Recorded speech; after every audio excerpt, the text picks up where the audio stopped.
মিজান ভাইয়ের আগমন শুভেচ্ছা স্বাগতম।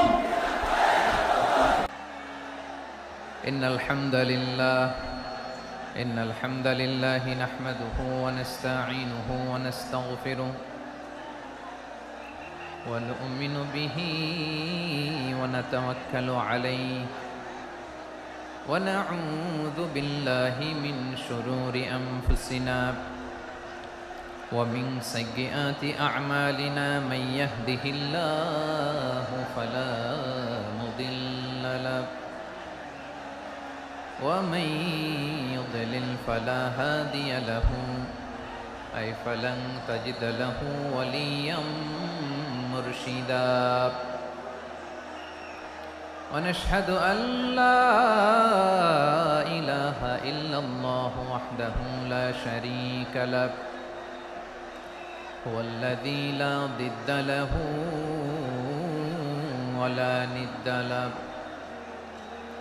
لا مثل له ولا مثيل له لا وزير له ولا كفيل له لا شبه له ولا شبيه له لا ولد له ولا والد له وهو الواحد الفرد الصمد لم يلد ولم يولد ولم يكن له كفوا أحد ونشهد أن سيدنا ونبينا وحبيبنا وبشيرنا ونذيرنا وطبيبنا وطبيب أرواحنا وحبيبنا وحبيب ربنا محمدا عبد الله ورسوله أرسله بالحق بشيرا ونذيرا وداعيا إلى الله بإذنه وسراجا منيرا أما بعد فقد قال الله تعالى في كلامه المجيد وفي فرقانه الحميد أعوذ بالله من الشيطان الرجيم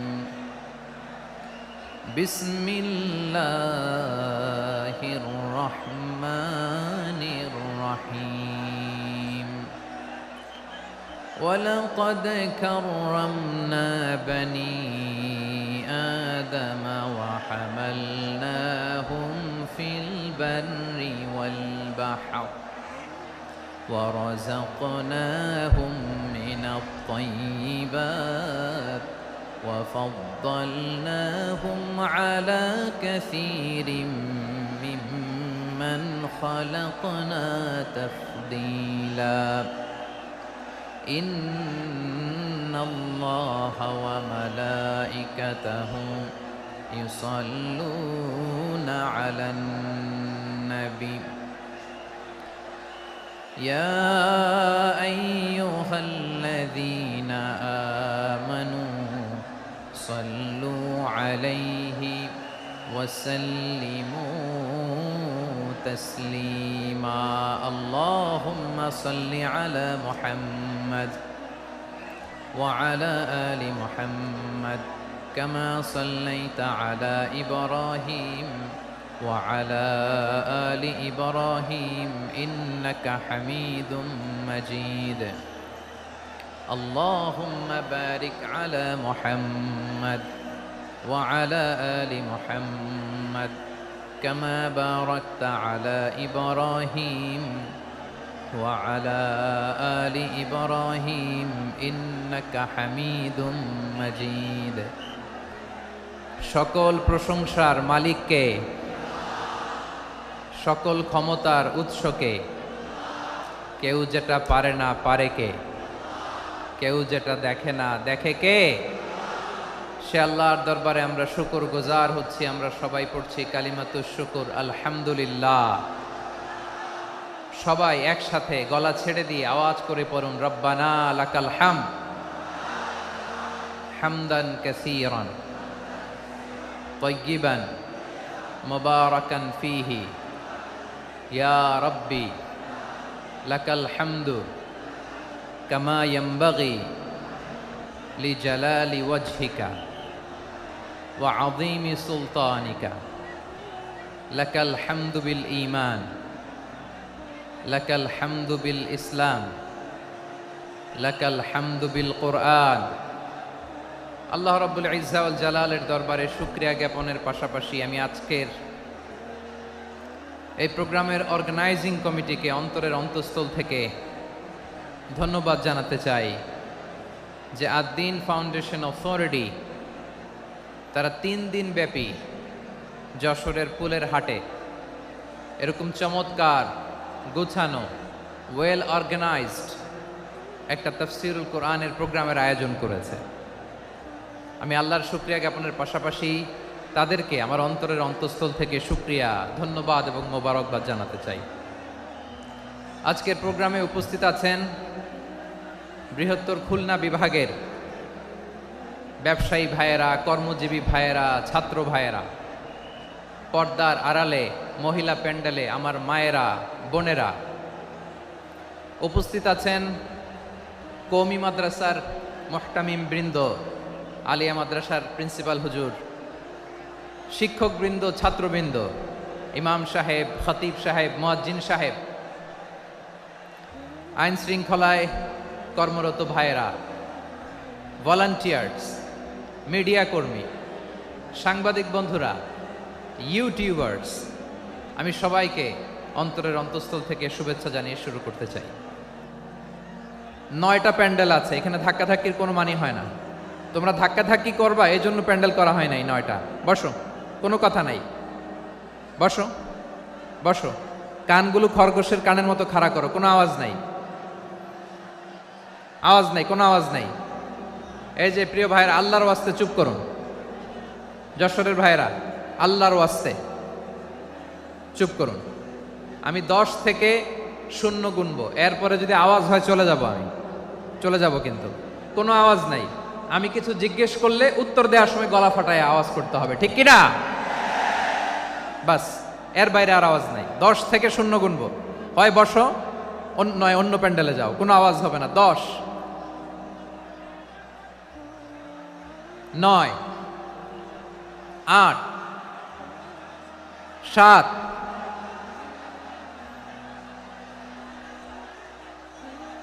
6,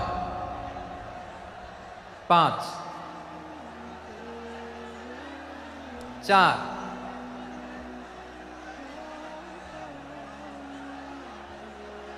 3,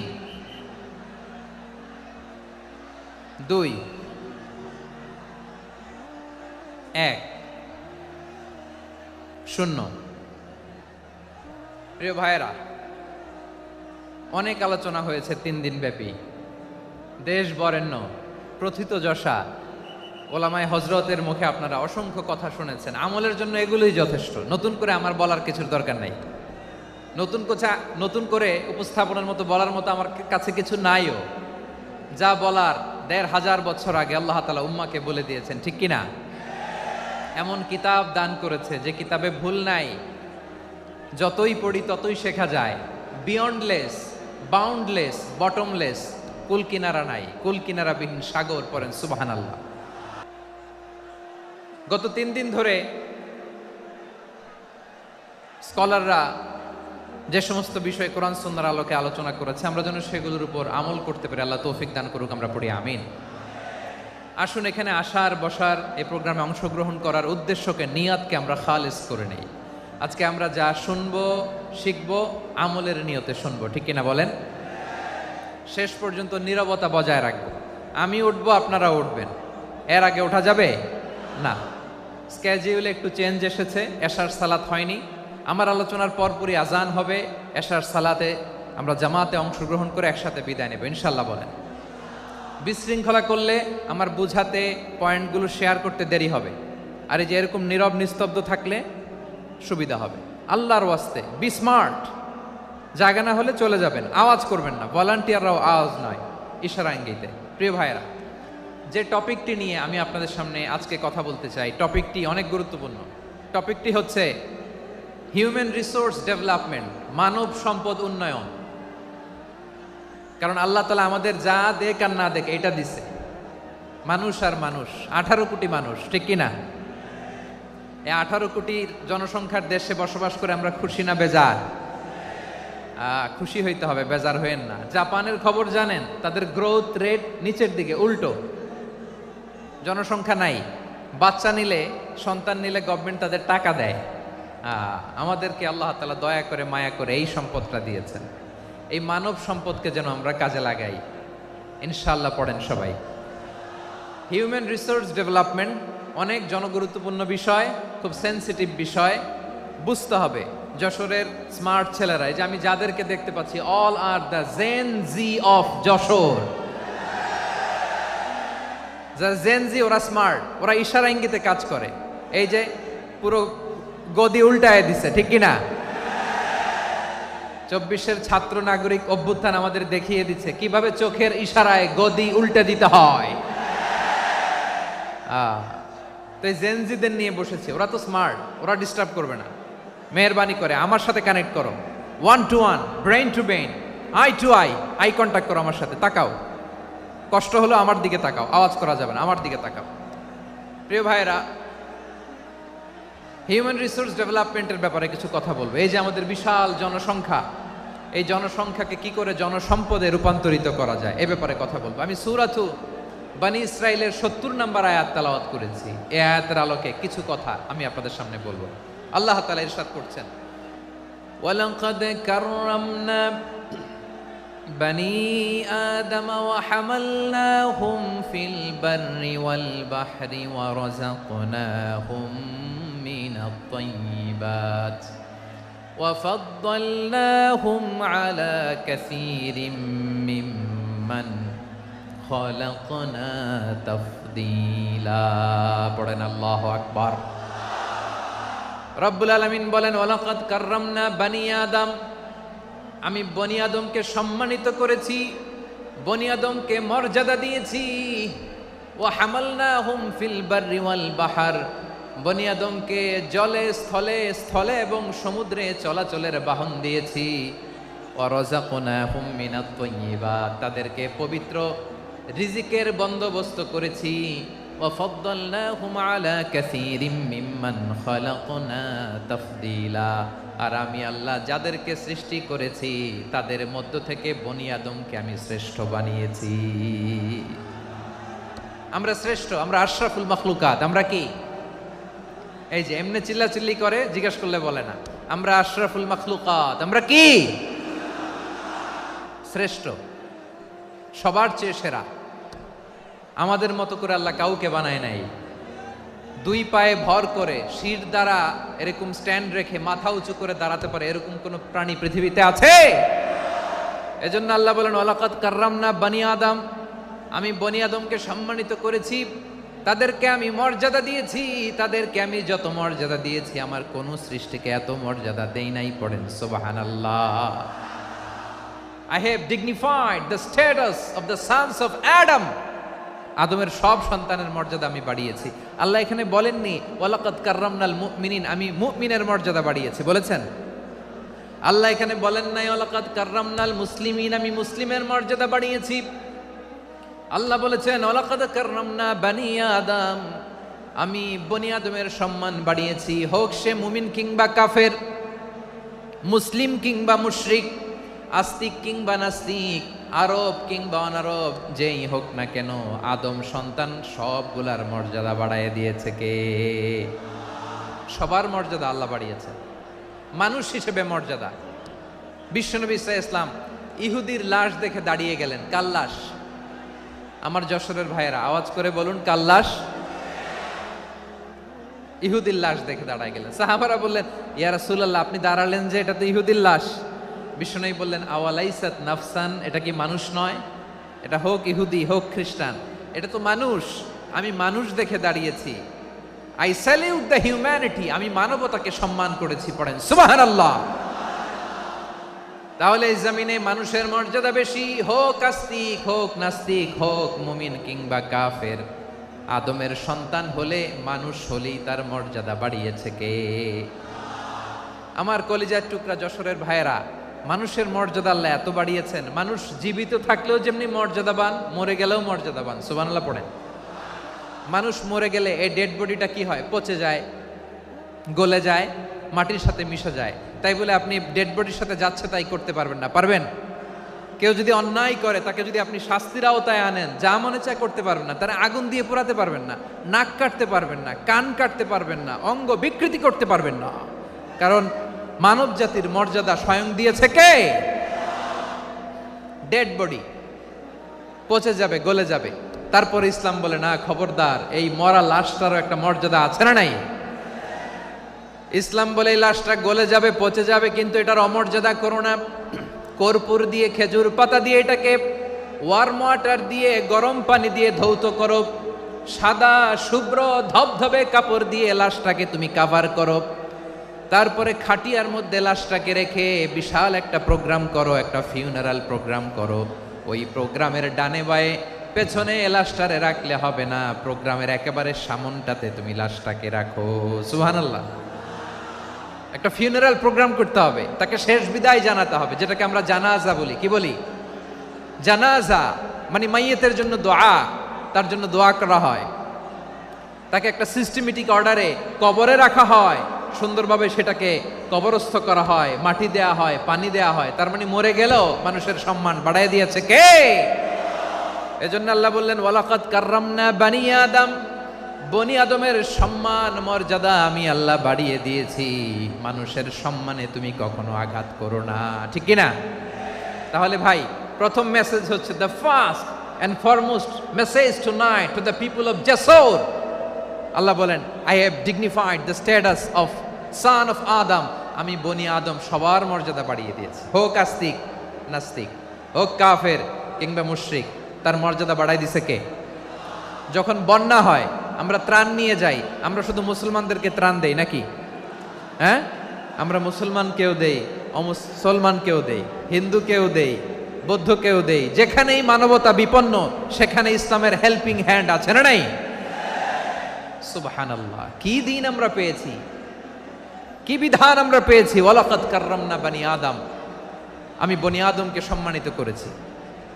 এরপর আল্লাহ বললেন ওয়া হামালনাহুম ফিল বাররি ওয়াল বাহর, মানুষকে স্থলে এবং সমুদ্রে চলাচলের বাহন আমি দিয়েছি। স্থলে কিভাবে চলবে, জলে কিভাবে চলবে, এই বাহনের ব্যবস্থা করেছে কে? এই জেনজি, এই স্যামড়া, ইরাম করতেছো কিসের জন্য? হ্যাঁ, ইরাম করলে চলবি? হ্যাঁ, বস বস বস বস। আওয়াজ করতেছো কেন? দিবানা, কথা বলতে দিবানা আমাকে? তো এইটা বুঝি তোমাদের ভালোবাসার নমুনা? তোমাদের ভালোবাসার কারণে যদি আমি কোথাও দাঁড়াতেই না পারি, কোথাও বসতে না পারি, কোথাও দুটা কথা বলতে না পারি, এই ভালোবাসা দিয়ে কি হবে আমার? বরং ঘামতে ঘামতে ঘর্মাক্ত হব, রক্তাক্ত হব। কিন্তু সেন্ট্রাল থেকে, সেন্ট্রালি যে ইনস্ট্রাকশন আসবে, সেই ইনস্ট্রাকশনের এক চুল আমরা ডানে বায়ে যাব না। এইটা গণজাগরণের জন্য এইটা দরকার, ইসলামী বিপ্লবের জন্য এইটা দরকার। তো আধা ঘন্টা ধরে যদি তোমাদেরকে থামানোই না যায়, এই লস্কর দিয়ে আমি কি করব? আল্লাহর ওয়াস্তে নো নো নো স্লোগান, চুপচাপ একেবারে আমার দিকে তাকাও। আল্লাহ বললেন ওয়া হামালনাহুম ফিল বাররি ওয়াল বাহর, জলে স্থলে আমি চলাচলের যানবাহনের ব্যবস্থা করেছি। আমরা স্থলে ঘোড়ার উপরে চড়ি, উটের উপরে চড়ি, গাড়ির উপরে চড়ি। এই যে গাড়ির ইঞ্জিন বানাইছি আমরা, এটার মেধা দিয়েছে কে? আবার সাগরের মধ্যে আমরা নৌযান, জলযান, বড় বড় জাহাজ দিয়ে এক মহাদেশ থেকে আরেক মহাদেশ যাই, এক দেশ থেকে মালামালগুলো আরেক দেশে পাঠাই। সাগরের ভেতরে নৌকাগুলোরে ধরে রাখলো কে? ওয়াল ফুলকিল্লাতি তাজরি ফিল বাহরি বিমা ইয়ানফাউন নাস, মানুষের উপকার আছে এরকম সরঞ্জামাদি নিয়ে সাগরের উপরে বিশাল বিশাল জলযানগুলো চলে, এগুলো ডুবে যায় না, কাত হয়ে যায় না, পড়ে যায় না, এগুলোকে স্থিতিস্থাপকতাকে ঠিক করে রাখলো কে? আপনারা জাহাজ দেখেছেন? জাহাজ, হ্যাঁ, বাড়ি চট্টগ্রাম হইলে দেখতে পারতেন, দেখছেন? বিশাল বিশাল জাহাজ, বিশাল জাহাজ মালামাল নিয়ে এক মহাদেশ থেকে আরেক মহাদেশে যায়। গত মাসে আমার জাপান সফর ছিল। এই যে বাংলাদেশে যে গাড়িগুলো চালান, বেশিরভাগ গাড়ি আসে কিন্তু জাপান থেকে। হাজার হাজার গাড়ি একটা জাহাজ বহন করতে পারে, হাজার হাজার গাড়ি। এটাতে সাগরের মধ্যে ভাসাইলো কে? সবাই বলুন, ভাসালো কে? হাজার হাজার গাড়ি নিয়ে জাপানিজ গাড়িগুলো আমাদের চট্টগ্রামের এয়ারপোর্টের বন্দরে ভিড়ে। যুক্তরাষ্ট্রে আমি দেখেছি বিশাল বিশাল জাহাজ। আপনারা টাইটানিক জাহাজের নাম শুনেছেন? টাইটানিকেরও 8 গুণ 10 গুণ বড়। সুবহানাল্লাহ কইবেন না? টাইটানিক জাহাজের 8 গুণ 10 গুণ বড় একটা জাহাজ আছে, আইকন অফ দ্য সি, আমি দেখে এসেছি। রয়্যাল ক্যারিবিয়ান দেখে এসেছি। সাগরের সামনে জেটিতে যখন দাঁড়ালাম, জাহাজটা যখন যায়, আমার মনে হচ্ছে একটা শহর, গোটা শহর, the entire city is floating on the water. পুরো একটা শহর মনে হয় পানির উপর দিয়ে ভেসে যাচ্ছে। পড়েন সুবহানাল্লাহ। এই যে আইকন অফ দ্য সি, এই ক্রুজ, এই জাহাজটা, এটার ভিতরে স্টেডিয়াম আছে। কিসের ভিতরে স্টেডিয়াম? কথা বুঝে নাই বোধহয়। স্টেডিয়াম কিসের ভিতর? সুইমিং পুল আছে, শপিং মল আছে, রেস্টুরেন্ট আছে, ক্লাব আছে, 3000 4000 রুম বিশিষ্ট, কক্ষ বিশিষ্ট হোটেল আছে। এই সবগুলোর নিয়ে এগুলো চলে সাগরের এই দোলার মধ্যে, জলোচ্ছ্বাসের মধ্যে। এই সাগরের ভেতরে এই জাহাজগুলোর ভাষায় রাখছে কে? সূরাতুর আর রহমানে আল্লাহ তাআলা বললেন, ওয়ালাহুল জাওয়ারিল মুনশাআতু ফিল বাহরি কাল আ'লাম ফাবিআইয়ি আলা, সবাই পড়েন, ফাবিআইয়ি আলাই রাব্বিকুমা তুকাযযিবান। পাহাড় সম বড় বড় জাহাজগুলো মাল বোঝাই করে সাগরের মধ্যে ভেসে বেড়ায়। এগুলো দিয়ে মালামাল বহন করা যায়, মানুষরা এক দেশ থেকে আরেক দেশে যায়। এই জাহাজগুলোর সাগরের ভেতরে ভাসায় রাখলো কে? এই আয়াতের ভেতরে আল্লাহ তাআলা সূরাত বানী ইসরাঈলের এই চমৎকার আয়াতের ভেতরে আল্লাহ তাআলা বেসিকলি মানব জাতির প্রতি তার 4টি স্পেশাল অনুগ্রহের কথা বলেছেন। কয়টি? 2টা বলে ফেলছি। 1 নাম্বার, ওয়ালাকাদ কাররামনা বানি আদম, আমি বনি আদমের সম্মান বাড়াইছি। নাকি মুসলমানদের? নাকি মুসল্লিদের? কার সম্মান বাড়িয়েছি? বনি আদমের। তাহলে human dignity, the first part of the verse talks about the human dignity. 2 number অংশে আল্লাহ তাআলা বললেন, ওয়া হামালনাহুম ফিল বাররি ওয়াল বাহর, স্থলে এবং সমুদ্রে আমি তাদের জন্য চলাচলের বাহন দিয়েছি। সুবহানাল্লাহ। তার মানে smooth movement on land and sea, জলে এবং স্থলে যাতে আমরা স্মুথলি মুভ করতে পারি আল্লাহ তাআলা দিয়েছেন। 3 নম্বরে আল্লাহ তাআলা বললেন, ওয়া রাযাকনাহুম মিনাত তাইয়্যিবাত, মানুষের জন্য আমি পবিত্র রিজিকের ব্যবস্থা করেছি। জলে এবং স্থলে যত প্রাণী আছে সবগুলা প্রাণীকে রিজিক দেয় কে? আমাদেরকে রিজিক দেয় কে? সাগরের মাছগুলোকে, বড় বড় তিমি মাছগুলোরে রিজিক দেয় কে? বাতাসের মধ্যে ভেসে বেড়ানো বড় বড় পাখিগুলো, স্ক্যান্ডিনেভিয়ান কান্ট্রি থেকে লক্ষ লক্ষ কোটি কোটি পাখিগুলো যে এক দেশ থেকে আরেক দেশে ট্রান্সফার হয়, এগুলোর রিজিক দেয় কে? রব্বুল আলামিন বলেন, ওয়ামা মিন দাব্বাতিন ফিল আরদি ইল্লা আলাল্লাহি রিজকুহা ওয়া ইয়ালামু মুস্তাকাররাহা ওয়া মুস্তাওদাআহা কুল্লুম ফি কিতাবিম মুবিন। আল্লাহু আকবার। রব্বুল আলামিন বলেন, ভূপৃষ্ঠে বিচরণশীল যত প্রাণী আছে সব প্রাণীগুলোকে আমি আল্লাহ আমার নিজের কুদরতে রিজিকের বন্দোবস্ত করি। এই প্রাণীগুলো কোথায় থাকে, কোথায় যায়, সব জায়গায় আমি রিজিক পৌঁছে দেই। রিজিক কেউ দিতে পারে না, রিজিকের মালিক কে? রিজিকের মালিক তিনি আল্লাহ। এজন্য আল্লাহ তাআলা বললেন, ওয়া রাযাকনাহুম মিনাত তাইয়্যিবাত, এরপরে আল্লাহ বললেন ওয়া ফাদ্দালনাহুম আলা কাসীরিম মিম্মান খালাকনা তাফদীলা। আমি যত প্রাণী সৃষ্টি করেছি সকল প্রাণীর মধ্যে মানুষের মর্যাদা শ্রেষ্ঠত্ব আমি দিয়েছি। সুবহানাল্লাহ পড়েন। তাহলে এক নম্বরে আল্লাহ বললেন আমি বনি আদমের মর্যাদা বাড়ালাম। এরপরে বললেন স্থলে এবং সমুদ্রে চলাচলের জন্য যানবাহন দিলাম। 3 নম্বরে আল্লাহ বললেন পবিত্র রিজিকের ব্যবস্থা করে দিলাম। এরপরে আল্লাহ বললেন যত প্রাণী আছে সৃষ্টি আছে সবগুলার উপরে আমি মানুষকে শ্রেষ্ঠত্ব দিলাম। সুবহানাল্লাহ। তাহলে সবচেয়ে বেশি শ্রেষ্ঠত্ব মানুষের। কার? মানুষের। শুধু তাই নয় প্রিয় ভাইরা, আকাশ এবং জমিনে যা কিছু আছে সবকিছু মানুষের জন্য, মানুষের কল্যাণে, মানুষের প্রয়োজনে, মানুষের বশীভূত করে সৃষ্টি করেছেন কে? রব্বুল আলামিন বলেন হুয়াল্লাযী খালাকা লাকুম মা ফিল আরদি জামিআ।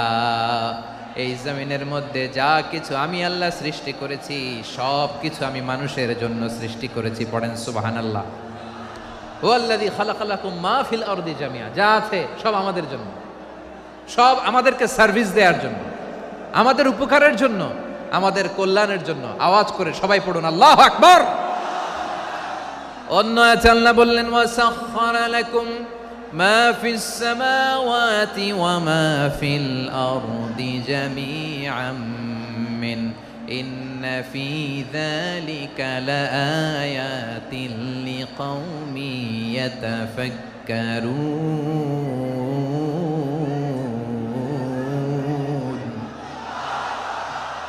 প্রথমে আয়াতে আল্লাহ বললেন জমিনে যা আছে সব তোমাদের কল্যাণে আমি সৃষ্টি করলাম।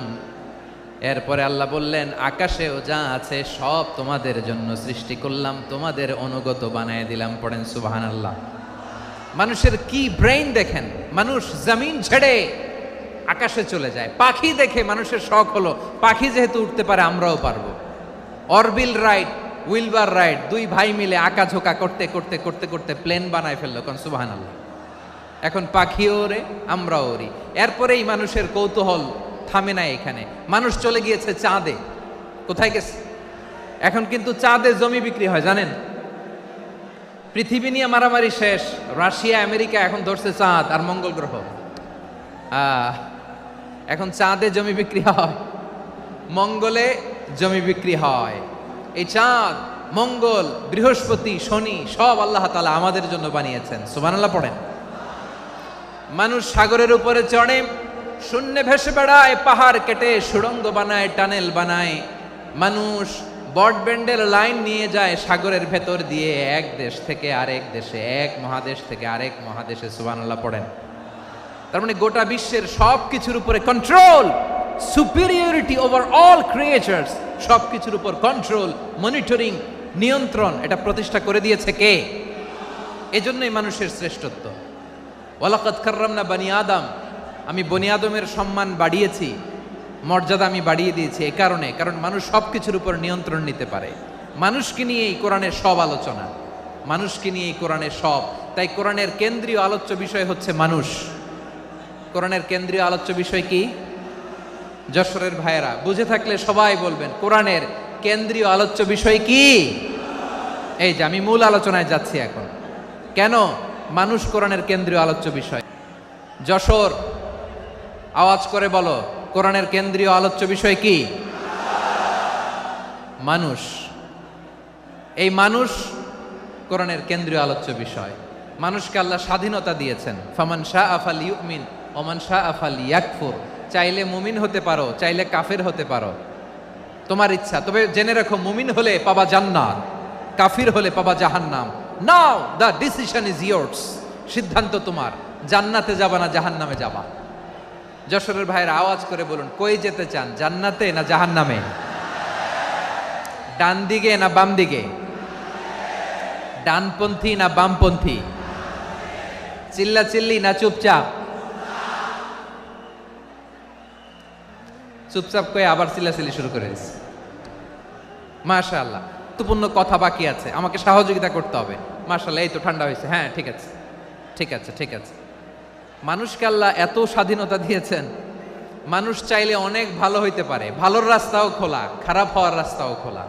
ভালো হইলে মানুষ অনেক ভালো, খারাপ হইলে অনেক খারাপ। ভালো হইলে সবচেয়ে ভালো, খারাপ হইলে সবচেয়ে খারাপ। এজন্য সিদ্ধান্ত আপনাকে নিতে হবে। আল্লাহ তাআলা বলছেন, লাকাদ খালাকনাল ইনসানা ফি আহসানি তাকওয়িম সুম্মা রাদাদনাহু আসফালা সাফিলিন।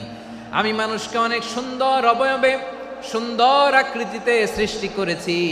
তার শুধু চেহারার ডিজাইনটাই সুন্দর নয়, তার ব্রেনটা বড্ড সুন্দর, তার মানসিকতা বড্ড সুন্দর, তার সৃজনশীলতা বড্ড সুন্দর। পড়েন সুবহানাল্লাহ। আমাদের চেহারা, অবয়ব, ডিজাইন যে সুন্দর তা না, আমাদের ব্রেনটা অনেক সফিস্টিকেটেড ব্রেন, অনেক সফিস্টিকেটেড।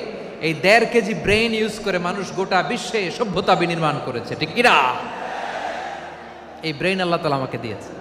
এটারে কাজে লাগালে, আপনার 6 সেন্স কাজে লাগালে আপনি অনন্য মানুষ হয়ে উঠবেন, মহামানবে রূপান্তরিত হবেন। মানুষ হতে পারে, চাইলেই মহামানব হতে পারে। আবার যদি মানুষ চায় খারাপও হতে পারে। আল্লাহ বললেন শুধু ভালোই না, ভালো হতে চাইলে অনেক ভালো তুমি হতে পারো, আবার খারাপ হতে চাইলে অনেক খারাপ তুমি হতে পারো। সুম্মা রাদাদনাহু আসফালা সাফিলিন। খারাপ হলে একেবারে খারাপ হতে পারো, নিকৃষ্ট হলে একেবারে নিকৃষ্ট হতে পারো, ভালো হলেও ভালো হতে পারো। কোন সুবহানাল্লাহ। এবার আওয়াজ করে বলুন, ভালো হতে চাই না খারাপ, শ্রেষ্ঠ না নিকৃষ্ট? মানুষ ভালো হলে মানুষ ফেরেশতার চেয়েও ভালো, মানুষ খারাপ হলে সে পশুর চেয়েও খারাপ। কথা ঠিক কিনা বলেন? ভালো হলে ফেরেশতার চেয়েও ভালো, খারাপ হলে পশুর চেয়েও নিকৃষ্ট। তার মানে শ্রেষ্ঠত্বে মানুষ, শ্রেষ্ঠত্বে ফেরেশতাকে হার মানায়, আর অধপতনে শ্রেষ্ঠত্বে ফেরেশতাকে ছাড়িয়ে যায়, আর অধপতনে পশুকেও হার মানায়। আই রিপিট, আমি আবারও বলছি, মানুষ শ্রেষ্ঠত্বে ফেরেশতাকে ছাড়িয়ে যায়, আর অধপতনে সে পশুকেও হার মানায়। আওয়াজ করে বলতে হবে ঠিক কিনা? এটার প্রমাণ কি? মানুষ শ্রেষ্ঠ হইলে যে ফেরেশতার চেয়েও সেরা, তার প্রমাণ কি? আল্লাহ তাআলা বলছেন, ওয়া ইয কুলনা লিল মালাইকাতি ইসজুদু লি আদম ফাসাজাদু ইল্লা ইবলিস আবা ওয়াস্তাকবারা ওয়া কানা মিনাল কাফিরিন। আল্লাহ বলেন, স্মরণ করো সে সময়ের কথা যখন আমি ফেরেশতাদেরকে বললাম, ও ফেরেশতারা আদমকে সেজদা দাও। সব ফেরেশতারা সম্মান সূচক সেজদা আদমকে দিল, তারা আদমের জন্য সেজদায় লুটিয়ে পড়লো, একজন ছাড়া, তার নাম ইবলিস। আওয়াজ করে বলেন তার নাম কি? সে অহংকার প্রদর্শন করলো, সে কাফের হয়ে গেল, বাকি সব ফেরেশতারা সেজদা দিল। সুবহানাল্লাহ।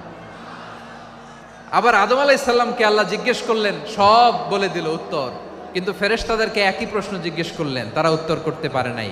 তার মানে এর মধ্য দিয়ে প্রমাণিত হয়, মানুষ ভালো হলে ফেরেশতার চেয়েও ভালো, ফেরেশতার চেয়েও মানুষের মর্যাদা বাড়িয়ে দিয়েছে কে? সব নূরের ফেরেশতা যখন মাটির আদমকে সেজদা দেয়, এটা প্রমাণ করে ফেরেশতার চেয়েও মানুষের মর্যাদা বাড়িয়ে দিয়েছে কে? তুমি মাটির আদমকে প্রথম সৃষ্টি করিয়া ঘোষণা করিয়া দিলে শ্রেষ্ঠ বলিয়া, তাই তো নূরের ফেরেশতা করে আদমকে সেজদা। ঠিক কিনা বলেন? তাই তো নূরের ফেরেশতা করে আদমকে সেজদা, সবার চেয়ে সম্মান দিলে মাটির আদমকে। আল্লাহু আল্লাহু তুমি জাল্লে জালালুহু, শেষ করা তো যায় না গে তোমার গুণগান। পড়েন না? পড়েন।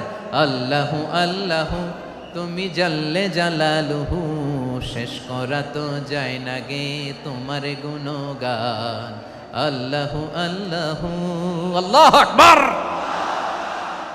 আদমের মর্যাদা বেশি, মানুষের মর্যাদা বেশি, মানুষ শ্রেষ্ঠ তার প্রমাণ নূরের ফেরেশতা মাটির আদমকে সেজদা করে। আওয়াজ করে বলেন ঠিক কিনা? তাহলে মানুষ ভালো হলে ফেরেশতার চেয়ে ভালো, আবার মানুষ যদি খারাপ হয় সে পশুর চেয়েও খারাপ। অধপতনে পশুত্বকে হার মানায়। তার প্রমাণ কি? তার প্রমাণ হচ্ছে যশোরের ভাইরা দেখবেন পত্রিকায় নিউজ পেপারে মাঝে মাঝে এরকম দেখা যায়, এক মানুষ আরেক মানুষকে হত্যা করে 20 টুকরা করে বস্তার ভিতরে ভরেছে। আপনারা এই নিউজ পড়েন নাই না? দেখেন নাই? দেখছেন? মানুষ মানুষকে হত্যা করে কয় টুকরা?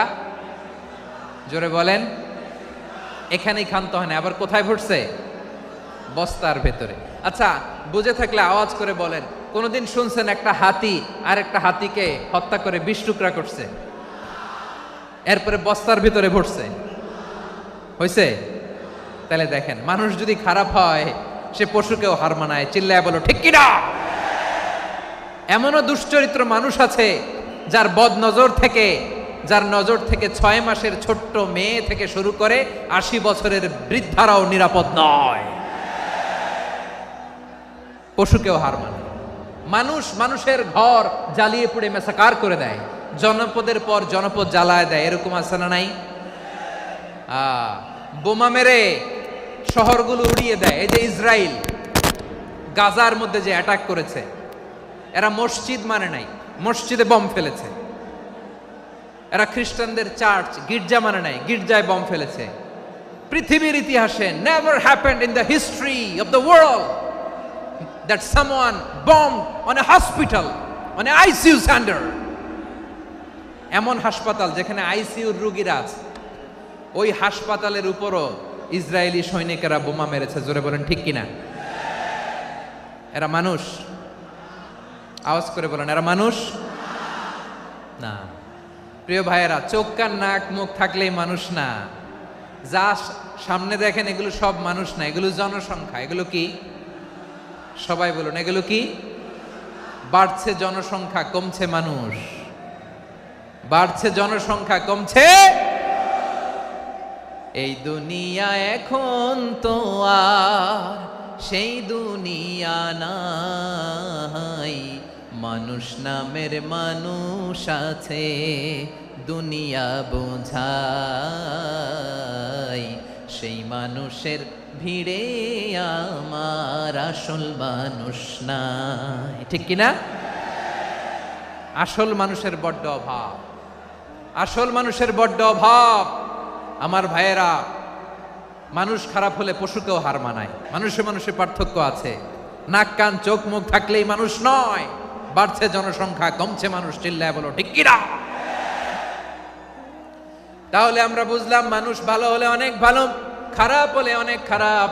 ও আমার কলিজার টুকরা যশোরের ভাইয়েরা, আসুন না 3 দিন ব্যাপী এই তাফসিরুল কোরআনের ঐতিহাসিক প্রোগ্রাম থেকে আমরা সিদ্ধান্ত নেই, আমরা ভালো মানুষ হব নাকি খারাপ মানুষ হব। কলিজা থেকে, প্রাণ থেকে আওয়াজ করে সবাই বলুন, ভালো মানুষ নাকি খারাপ মানুষ? ভালো মানুষ হইতে হবে। ভালো মানুষ যারা জগৎটাকে এনলাইটেন করবে, যারা এনলাইটেন করবে, যারা সত্যের বীর সেনানী হয়ে দাঁড়াবে, যারা সত্যের পক্ষে কথা বলবে, যারা জালিমের মসনদকে ভেঙে খান খান করে দেবে। এরকম হওয়ার দরকার আছে না নাই? এরকম ভালো মানুষ আমরা হতে চাই কি চাই না? মানুষকে যত্ন নিলে মানুষ যে কত ভালো হয় আপনি কল্পনাও করতে পারবেন না। এই যে আপনাদের যশোরে যে ভালো ছেলেগুলো আছে, যে ভালো তরুণগুলো আছে, যে যুবকগুলো আছে, যে ভালো আলেমরা আছে, ভালো নেতারা আছে, সবাই যদি তাদের মতো হতো, পুরো যশোরটা একটা জান্নাতের টুকরা হয়ে যেত। আওয়াজ করে বলেন ঠিক কিনা? মানুষকে নার্চারিং করলে, মানুষকে পলিশ করলে, মানুষকে গ্রুমিং করলে, মানুষকে সঠিক তারবিয়া দিলে মানুষ অনন্য হয়ে ওঠে। প্রতিটি মানুষ অনন্য। আমি অনন্য, আপনি অনন্য, আমরা সবাই অনন্য। সুবহানাল্লাহ বলেন। মানুষকে আল্লাহ তাআলা দিয়েছেন অসীম ক্ষমতা, অসীম ক্ষমতা। সুবহানাল্লাহ। একটা মানুষ পারে না এমন কিছু নাই, একটা মানুষ পারে না এমন কিছু নাই। বিশ্বাস করতে হবে, মানুষ যা কল্পনা করতে পারে ওইটা মানুষ করে দেখাতে পারে। যশোরের ভাইয়ের, আই রিপিট, আমি আবারও বলছি, এই চিল্লাচিল্লি করলে আমার এই গুরুত্বপূর্ণ কথা তোমরা মিস করবা। কপাল পড়া হয়েও না, আওয়াজ করে কপাল পড়া হবে না। আমার দিকে তাকাও।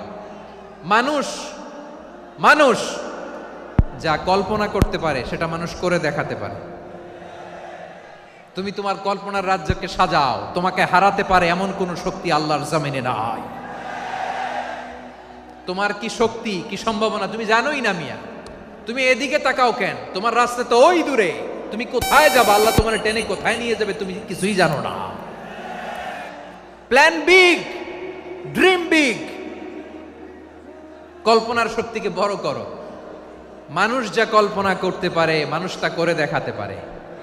মানুষের কাছে অসাধ্য কিছু নাই মৃত্যু ছাড়া, এক্সেপ্ট ডেথ। মৃত্যু ছাড়া মানুষ সবকিছুকে জয় করতে পারে। মৃত্যু ছাড়া যে কোনো অসাধ্যকে সাধন করার ক্ষমতা মানুষকে দিয়ে দিয়েছে কে? হারার জন্য তোমার জন্মই হয় নাই, তোমার জন্ম হয়েছে জিতার জন্য, বিজয়ের জন্য তোমার জন্ম। মানুষের শুরুটাই হয় বিজয় দিয়ে। যশোর আওয়াজ করে বলো, মানুষের শুরু হয় কি দিয়ে? আমরা যখন আমার পিতার পৃষ্ঠদেশে ছিলাম, পিতার পৃষ্ঠদেশ থেকে শুক্রাণু যখন মায়ের গর্ভদেশে যেয়ে পড়ে, কতটা শুক্রাণু ভ্রমণ শুরু করে জানো? 20 কোটি শুক্রাণু। একবার সিমেন আউট হলে সেখানে 20 কোটি শুক্রাণু থাকে, ভ্রমণ শুরু করে। ওই 20 কোটি শুক্রাণুর মধ্য থেকে তুমি আমি আজকে এক বিকশিত শুক্রাণু মানব রূপে পৃথিবীতে এসেছি। সুবহানাল্লাহ। ওই 20 কোটি শুক্রাণুর প্রতিযোগিতায় সবাইরে পেছনে ফেলে সেদিন আমি সফল হয়েছিলাম, সেদিন আমি বিজয়ী হয়েছিলাম। সেদিন আমি এত ছোট ছিলাম, মাইক্রোস্কোপ দিয়েও আমার অস্তিত্ব টের পাওয়া যায় না। আমি এত তুচ্ছ ছিলাম, নগণ্য ছিলাম। আমার কান ছিল না, আমার চোখ ছিল না, আমার হাত ছিল না, আমার জন্য রিকমেন্ডেশন করার মতো মামু ছিল না, খালা ছিল না, কেউ ছিল না। তারপরেও ওই প্রতিযোগিতায়, ওই কম্পিটিশনে যখন আমারে কেউ হারাতে পারে নাই, আল্লাহর জমিনেও আমারে কেউ হারাতে পারে না। হারার জন্য তোমার জন্মই হয় নাই, তুমি আসছই জিতার জন্য। সুবহানাল্লাহ। বিশ্বনবী বলেন, আন্নাসু মাআদিন কামাআদিনি যাহাবি ওয়াল ফিদ্দা খিয়ারুহুম ফিল জাহিলিয়াতি খিয়ারুহুম ফিল ইসলাম। Peoples are like mines of gold and silver. সোনার খনি, রূপার খনি, এর চেয়েও বড় খনি হচ্ছে এই মানব সম্পদের খনি। আওয়াজ করে বলেন আল্লাহু আকবার। আল্লাহ তাআলা এই সম্পদ আমাদেরকে দিয়েছে। বিশ্বনবী বলেন, মানুষ হচ্ছে খনির মতো। খিয়ারুহুম ফিল জাহিলিয়াতি খিয়ারুহুম ফিল ইসলাম। জাহিলি যুগে যারা সেরা, ইসলামেও তারা সেরা। ইদা ফাকুহু, যদি তারা বুঝবান হয় তাহলে তাদেরকে সেরা বানায় দিবে কে? তাহলে মানুষের চেয়ে সেরা কেউ হতে পারে? মানুষের চেয়ে অনন্য কেউ হতে পারে? মানুষকে কেউ হারাতে পারে? আওয়াজ করে বলো, তোমাকে কেউ হারাতে পারবে? এই সাহস জাগছে আজকের আলোচনা থেকে। আমি তুমি অনন্য, আমাকে তোমাকে হারায় দেওয়া এত সহজ না, ঠিক কিনা? একটা কথা জীবনের সাথে সেট করে নিতে হবে, আমি জিতি নয় শিখি, আমি কখনো হারি না। জীবনের সাথে সেট করে নাও, জেনজি অফ যশোর, আমি কখনো হারি না, আমি হয় জিতি নয় শিখি। চিল্লায় বলো ঠিক কিনা? আমি কখনো হারি না, আমার হারানো এত সোজা না। কি সাহস জাগছে? বুকে সাহস জাগছে? তাকবীর পড়ো, লিল্লাহে তাকবীর। তাহলে বিশ্বনবী বললেন, নাসু মাআদিন, মানুষ হচ্ছে খনি। এই ধাক্কা ধাক্কি আমি জানি এগুলো ভালোবাসার ধাক্কা ধাক্কি, এজন্য আমি সহ্য করে নেই। এগুলো যে ভালোবাসার ধাক্কা ধাক্কি এটা আমরা বুঝি। পৃথিবীর কোনো আইন, সিকিউরিটি প্রটোকল দিয়ে এটারে মানানো যাবে না, কারণ এটা তো ভালোবাসা, লাভ। লাভ কোনো আইন কানুন দিয়ে বাধা যায় না, মানানো যায় না, ঠিক কিনা বলো?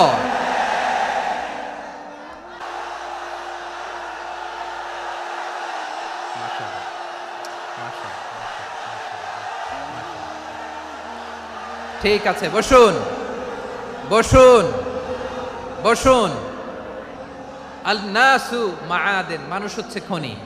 এই খনির যত্ন নিতে হবে। আমার মা বাবা যারা এসেছেন, আপনার ছেলে মেয়ের যত্ন নেন। আপনার ছেলের মধ্যে যে কি পটেনশিয়াল আপনি জানেন না। আপনার এই ছোট্ট অবুজ ছেলেটাই আগামী দিনের শায়েখ আহমদুল্লাহ হবে। আপনার হেফজখানায় পড়া ওই ছোট্ট ছেলেটাই আগামী দিনের আল্লামা মামুনুল হক হবে। আপনার ওই ছেলেটা আমির হামজা হবে, আব্দুল হাই সাইফুল্লাহ হবে। এভাবে বড় বড় আলেম হবে, তারা যুগশ্রেষ্ঠ আলেম হবে। সেই একদিন এই বাংলাদেশের পার্লামেন্টে যে বক্তব্য দিয়ে যশোরের পক্ষে কথা বলবে।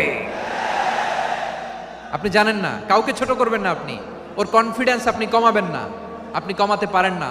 প্যান্ডেলে আমার যে মা বোনেরা আছেন, ছেলে মেয়েদেরকে কখনো ছোট করে কথা বলবেন না। ও যে কোথায় যাবে আপনি জানেন না, আপনি মা হয়ে তাকে সাহস দিবেন, তার কল্পনার জগৎটাকে সাজাতে তাকে উৎসাহিত করবেন, ঠিক কিনা বলেন?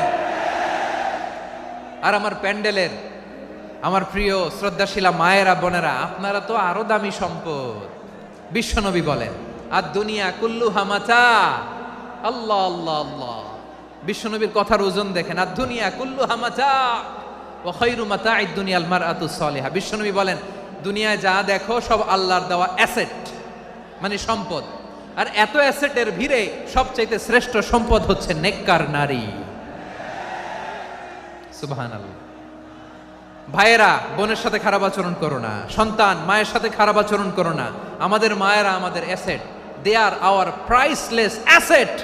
কারণ এই মায়েদের পেটে এসেছে আল্লাহর ওলিরা, এই মায়েদের পেটে এসেছে খান জাহান আলী, এই মায়ের পেটে এসেছে শাহজালাল ইয়ামানি, এই মায়ের পেটে এসেছে আল্লাহর সব নবীরা। নাকি নবীরা আকাশ থেকে ধপ করে জমিনে নেমে আসছে? মায়ের পেটে আসছে। এই মায়ের পেটগুলো খনি। আমার সম্মানিতা মায়েরা বোনেরা, নিজেকে ইসলাম দিয়ে সাজান, নিজেকে ইসলাম দিয়ে সাজান, নিজেকে পবিত্র রাখুন, নিজের আব্রু ইমান ইজ্জতের হেফাজত করুন, কোরআন পড়ুন, সুন্নাহ পড়ুন। আপনি জানেন না আপনার গর্ভে কে আসছে, কোন ক্ষণজন্মা পুরুষকে আল্লাহ তাআলা আপনার গর্ভে পাঠাবে আপনি জানেন না। মায়েরা নিজেদেরকে পবিত্র রাখুন, ইসলাম চর্চা করুন, কোরআন চর্চা করুন, নৈতিকতা দিয়ে নিজেকে সাজান। যশোরের জেনজি, নিজেদেরকে প্রস্তুত রাখো আগামীর বাংলাদেশের জন্য। নৈতিকতা, মোরালিটি, ভ্যালিউজ দিয়ে নিজেকে সাজাও, ইসলাম দিয়ে নিজেকে সাজাও। কারণ আগামীর বাংলাদেশ ইসলামের বাংলাদেশ।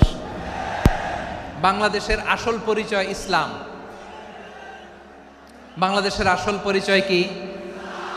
সবাই বলে না। বাংলাদেশের আসল পরিচয় কি? এই ইসলাম নিয়ে আমরা সংসদ ভবন সাজাবো, রাজি আছি না নাই? শেকড় ভুলে যাওয়া যাবে না। আমরা ধাপে ধাপে শারিয়া আইনের দিকে যাব ইনশাআল্লাহ, কিন্তু জঙ্গিবাদ দিয়ে নয়, কট্টরপন্থা দিয়ে নয়। আমরা ইন্টেলেকচুয়ালি, গ্রাজুয়ালি, ধাপে ধাপে শারিয়া আইনের দিকে মুভ করব ইনশাআল্লাহ। বলো লিল্লাহি তাকবীর। এদেশের আসল পরিচয় সবাই বলে না, আওয়াজ করে, এদেশের আসল পরিচয়। এদেশে আজান শুনে সূর্য ওঠে শহর গ্রামে, এদেশে আজান শুনে সূর্য ডুবে সন্ধ্যা নামে, এদেশে সকল কাজে সবাই বলে বিসমিল্লাহ, এদেশে ভালো কিছু দেখে শুনে হাসি মুখে সবাই বলে মাশা আল্লাহ। সুবহানাল্লাহ সুবহানাল্লাহ সুবহানাল্লাহ সুবহানাল্লাহ সুবহানাল্লাহ সুবহানাল্লাহ সুবহানাল্লাহ সুবহানাল্লাহ। ও নবীন তরুণ, তোমার কিসের এত ভয়? জেনে রেখো বাংলাদেশের আসল পরিচয়। বাংলাদেশের আসল পরিচয় ইসলাম। আওয়াজ তুলে বলো, আসল পরিচয় কি? এদেশে পরস্পরে দেখা হলে দেয় সালাম, এদেশে আমজনতার হৃদয় জুড়ে পাক্কালাম, ঠিক কি না? এদেশে বিপদ এলে সর্বজনে সর্বক্ষণে দোয়া পড়ে ইন্না লিল্লাহ সুবহানাল্লাহ সুবহানাল্লাহ সুবহানাল্লাহ সুবহানাল্লাহ। এদেশে আজান শুনে সূর্য ওঠে শহর গ্রামে, এদেশে আজান শুনে সূর্য ডুবে সন্ধ্যা নামে, এদেশে সকল কাজে সবাই বলে বিসমিল্লাহ, এদেশে ভালো কিছু দেখে শুনে হাসি মুখে সবাই বলে মাশা আল্লাহ সুবহানাল্লাহ। আওয়াজ করে সুবহানাল্লাহ সুবহানাল্লাহ সুবহানাল্লাহ সুবহানাল্লাহ। সবাই একসাথে সুবহানাল্লাহ সুবহানাল্লাহ সুবহানাল্লাহ, সুবহানাল্লাহ। এদেশের আসল পরিচয় কি? আওয়াজ করে বলতে ভয় লাগে। এদেশের আসল পরিচয় কি? ইসলাম দিয়ে আমাদের সংসদ ভবন চলুক, আমরা চাই কি চাই না? বঙ্গভবনে লা ইলাহা ইল্লাল্লাহর পতাকা উড়ুক, আমরা চাই কি চাই না? প্রতিটি জেলা অফিসে, ডিসি অফিসে লা ইলাহার পতাকা ঝুলুক, আমরা চাই কি চাই না? কারা কারা চাই হাত তুলে আল্লাহরে দেখায়।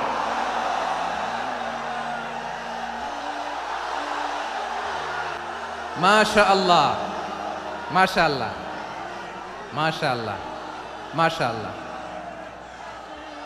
যশোর, আওয়াজ করে বলো, ভালো মানুষ না খারাপ মানুষ? বুঝে বলছো তো? মানুষ ভালো হলে যে কত ভালো। এই মানুষকে যত্ন নিলে, মানুষকে মানুষ বানালে যে সে কি হতে পারে শুনবা? হ্যাঁ, নাকি মোনাজাত দিয়ে দিব? শুনবা? তাহলে থামতে হবে। থামো, আমি যখন বলবো থামো থামো। তাকবীরের সময় দিলে তাকবীর। থামো থামো। মানুষকে যত্ন নিলে, এই এদিকে এদিকে, ড্রোন নামায় ফেলো। হয়েছে, ড্রোনের ফুটেজ হয়ে গেছে, এবার ড্রোন নামায় ফেলো। আমার দিকে তাকাও। মানুষকে, তোমরা এদিক সেদিক তাকালে তো গুরুত্বপূর্ণ পয়েন্ট মিস হয়ে যাবে। এদিকে এদিকে, হ্যাঁ মাস ঠিক আছে, এদিকে।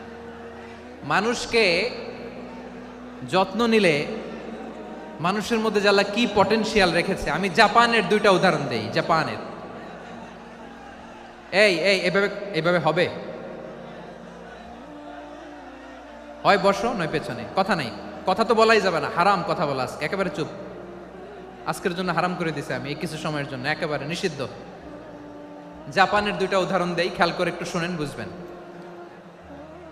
আল্লাহ, 2022 সালে জাপানের সাথে জার্মানির খেলা, ফিফা ওয়ার্ল্ড কাপ 2022। এক পক্ষে জাপান, আরেক পক্ষে কোন দেশ? কথা শোনে নাই। এক পক্ষে কোন দেশ? আরেক পক্ষে সবাই। এক পক্ষে, আরেক পক্ষে। ওই খেলায় জিতেছিল জাপান, জিতেছিল 22 সালের এই ফিফা ওয়ার্ল্ড কাপে। জাপান ফুটবল খেলায় জিতে, as a part of their celebration তারা খেলার পরে পুরো স্টেডিয়ামটারে ক্লিন করে। The fan base of Japan, লক্ষ লক্ষ মানুষ খেলা দেখতে যায়, তো এত ডাস্টবিনও তো নাই।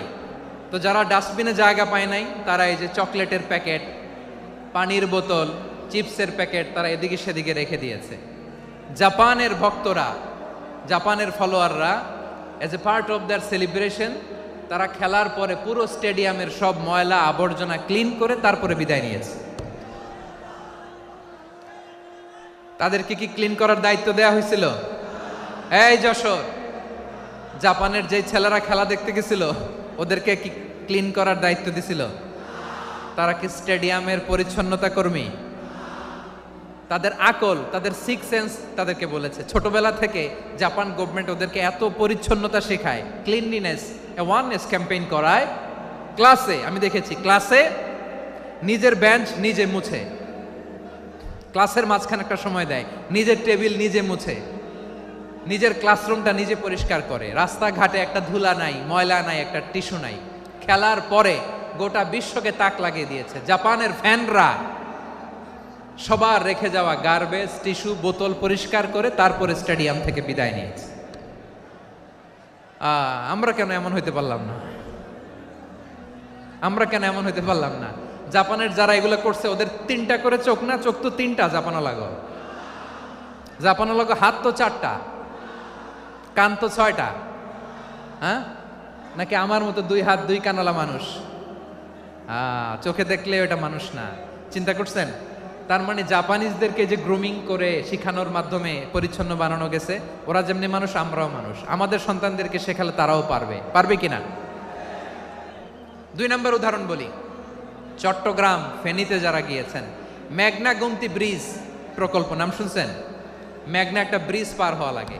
এই মেঘনা গোমতী, এখানে 3টা ব্রিজ, কাঁচপুর সহ এই 3টা ব্রিজের নির্মাণ কাজ, রেনোভেশনের কাজ দেয়া হয়েছিল জাপানের একটা কোম্পানিকে।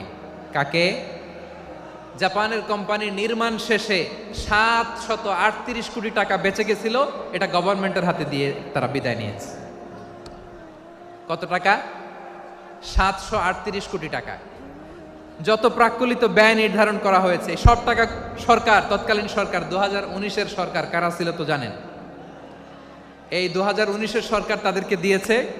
তারা রিনোভেশন নির্মাণ শেষে 738 কোটি টাকা অতিরিক্ত বেঁচে গেছিল। এটা আবার গভর্নমেন্টের হাতে বুঝাই দিয়ে তারা বিদায় নিচ্ছে। আমরা কেন এমন হইতে পারলাম না? জাপানের ওরাও মানুষ, আমরাও মানুষ, তার মানে মানুষে মানুষে পার্থক্য আছে না নাই? আচ্ছা, জাপানের দুইটা উদাহরণ দিলাম, এবার আমার দেশের দুইটা উদাহরণ দিব না? বাংলাদেশের দুইটা উদাহরণ দিই। 1 নম্বর উদাহরণ, গত সপ্তাহে আপনারা জানেন কক্সবাজার আমার একটা প্রোগ্রাম ছিল, তো হেলিকপ্টারে গিয়েছিলাম। ফেনী জেলা যখন পার হচ্ছি আমি দেখলাম 3টা উইন্ডমিল চিনেন তো? বিশাল পিলার, 3টা-4টা পাখা থাকে। বায়ু বিদ্যুৎ কেন্দ্র, বাংলাদেশের প্রথম বায়ু বিদ্যুৎ কেন্দ্র এটা। মুহুরী প্রজেক্ট বলে এটার, সম্ভবত মুহুরী প্রজেক্ট। তো সাগরের বাতাসের ঝাপটায় এটা ঘুরে এনার্জি হয়, ইলেকট্রিসিটি উৎপাদন হয়। তো আমি পাইলটকে বললাম, ভাই এগুলো থেকে কেমন ইলেকট্রিসিটি উৎপাদন হয়? কয় হুজুর একটুও হয় না, কিছুই হয় না। কিছুই হয় না মানে? বলে হুজুর বাংলাদেশে যত উইন্ডমিল আছে এটার পাখা একটাও ঘুরে না। আল্লাহ, বলেন কি? তাহলে এই যে কোটি কোটি টাকা ব্যয় করে যে উইন্ডমিল, কয় হুজুর ভিতরে ফিটফাট, উপরে ফিটফাট, ভিতরে সদরঘাট। তার মানে কোটি কোটি টাকা দিয়ে এই উইন্ডমিল বানায়, এখানে কিছু নাই। দুর্নীতির আড্ডাখানা, আখড়াখানা বাংলাদেশ, ঠিক কিনা বলেন? হায় রে, জাপানিজরাও মানুষ, আমরাও মানুষ। আমার এক নিকটাত্মীয় সরকারি চাকরিজীবী, উনি আমাকে বললেন, বাংলাদেশের আরেকটা উদাহরণ দেখি। উনি আমাকে বললেন যে প্রতি বছর আমাদের অফিসের ফার্নিচার চেঞ্জ করে। আমি বললাম প্রতি বছর ফার্নিচার চেঞ্জ করে কেন?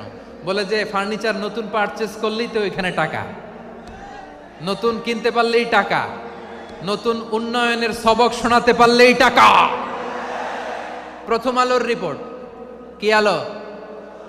প্রথম আলোর রিপোর্ট, গত 15 বছরে উন্নয়নের নামে লুটপাট হয়েছে প্রায় 3.25 লাখ কোটি টাকা।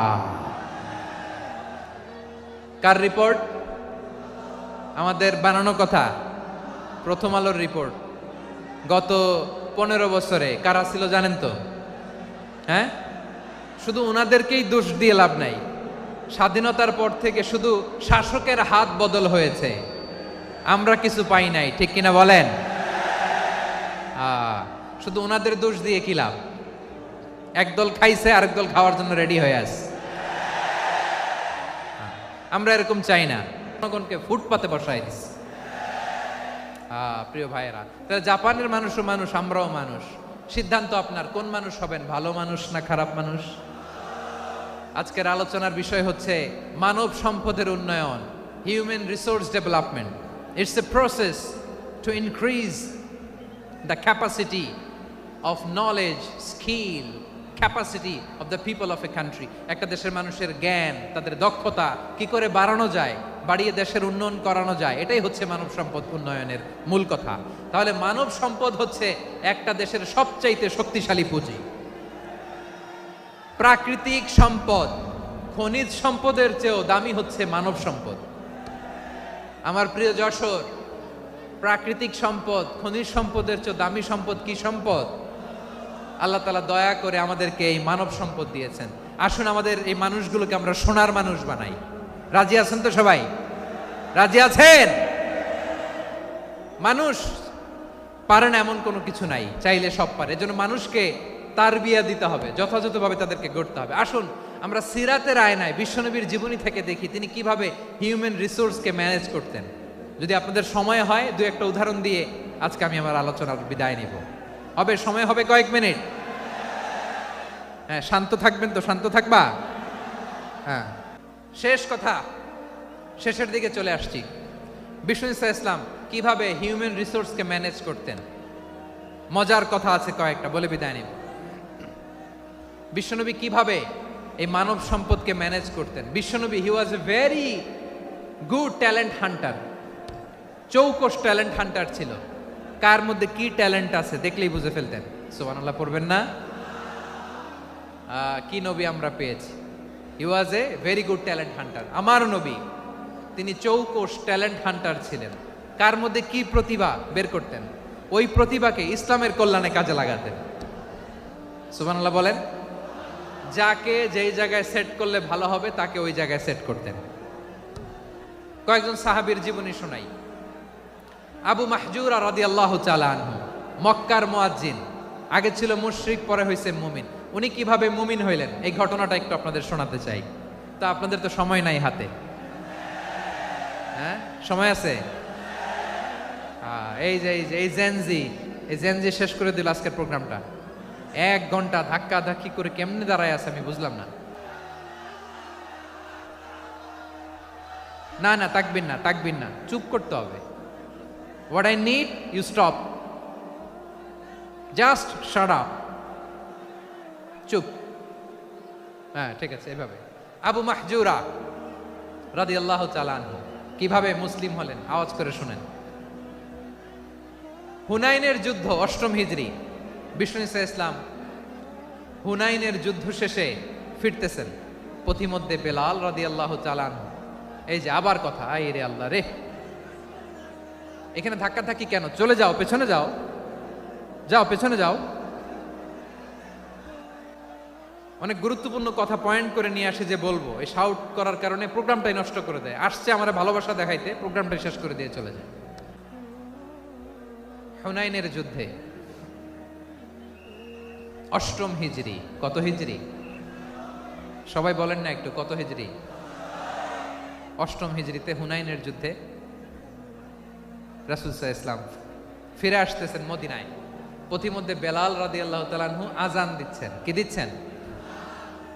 তো পাশে ছিল মুশরিকদের একটা পল্লী, কিছু মুশরিক তরুণ, কিছু অমুসলিম কিশোর, তারা আজানকে ব্যঙ্গ করতেছে।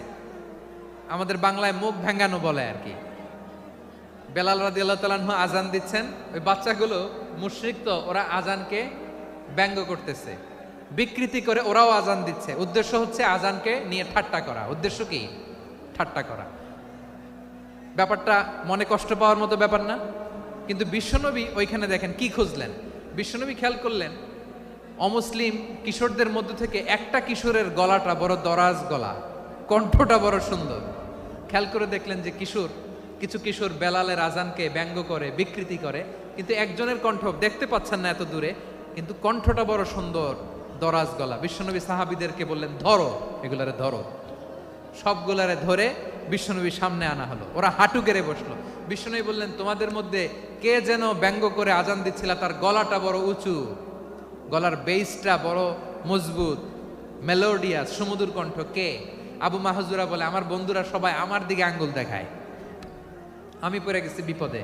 রাসূল সাল্লাল্লাহু আলাইহি ওয়াসাল্লাম বাকি অমুসলিম তরুণদেরকে ছেড়ে দিলেন, বললেন তোমরা যাও। এবার আবু মাহজুরারে পাইছে। আবু মাহজুরার চুলের মধ্যে হাত দিলেন বিশ্বনবী, মাথায় হাত দিয়ে বললেন, এবার আজান দাও দেখি। আবু মাহজুরা বলে, আমি তো আজান দিতে জানি না, কারণ আমি তো বেলালেরটা শুইনা দিছি, আমার তো মুখস্থ নাই, আমি তো আজান দিতে জানি না। বিষ্ণু বললেন, জানো না? তাহলে আসো, আমি তোমারে শিখাই দেই। সুবহানাল্লাহ পড়েন। আবু মাহজুরা হাঁটু গেড়ে বসে, বিশ্বনবীর মোবারক হাত আবু মাহজুরার চুলের মধ্যে। বিশ্বনবী আজানের মুআল্লিম আবু মাহজুরাকে বলতেছে, ঠিক আছে তোমারে শিখাই দিচ্ছি, আমি যা যা বলবো আমার সাথে সাথে বলো, পারবা? আবু মাহজুরা বলে, পারবো। বিশ্বনবী আজান দিচ্ছেন মাথায় হাত দিয়ে, আল্লাহু আকবার, আল্লাহু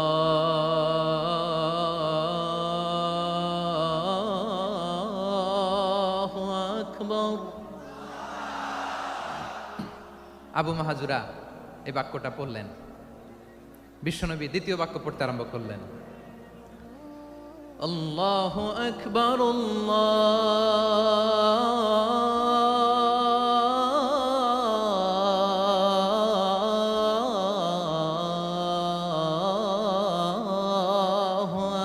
আকবার। আবু মাহজুরা এই বাক্যটা বললেন। বিশ্বনবী আবু মাহজুরার মাথার মধ্যে হাত দিয়ে তৃতীয় বাক্য বললেন, আশহাদু আল্লা ইলাহা ইল্লাল্লাহ।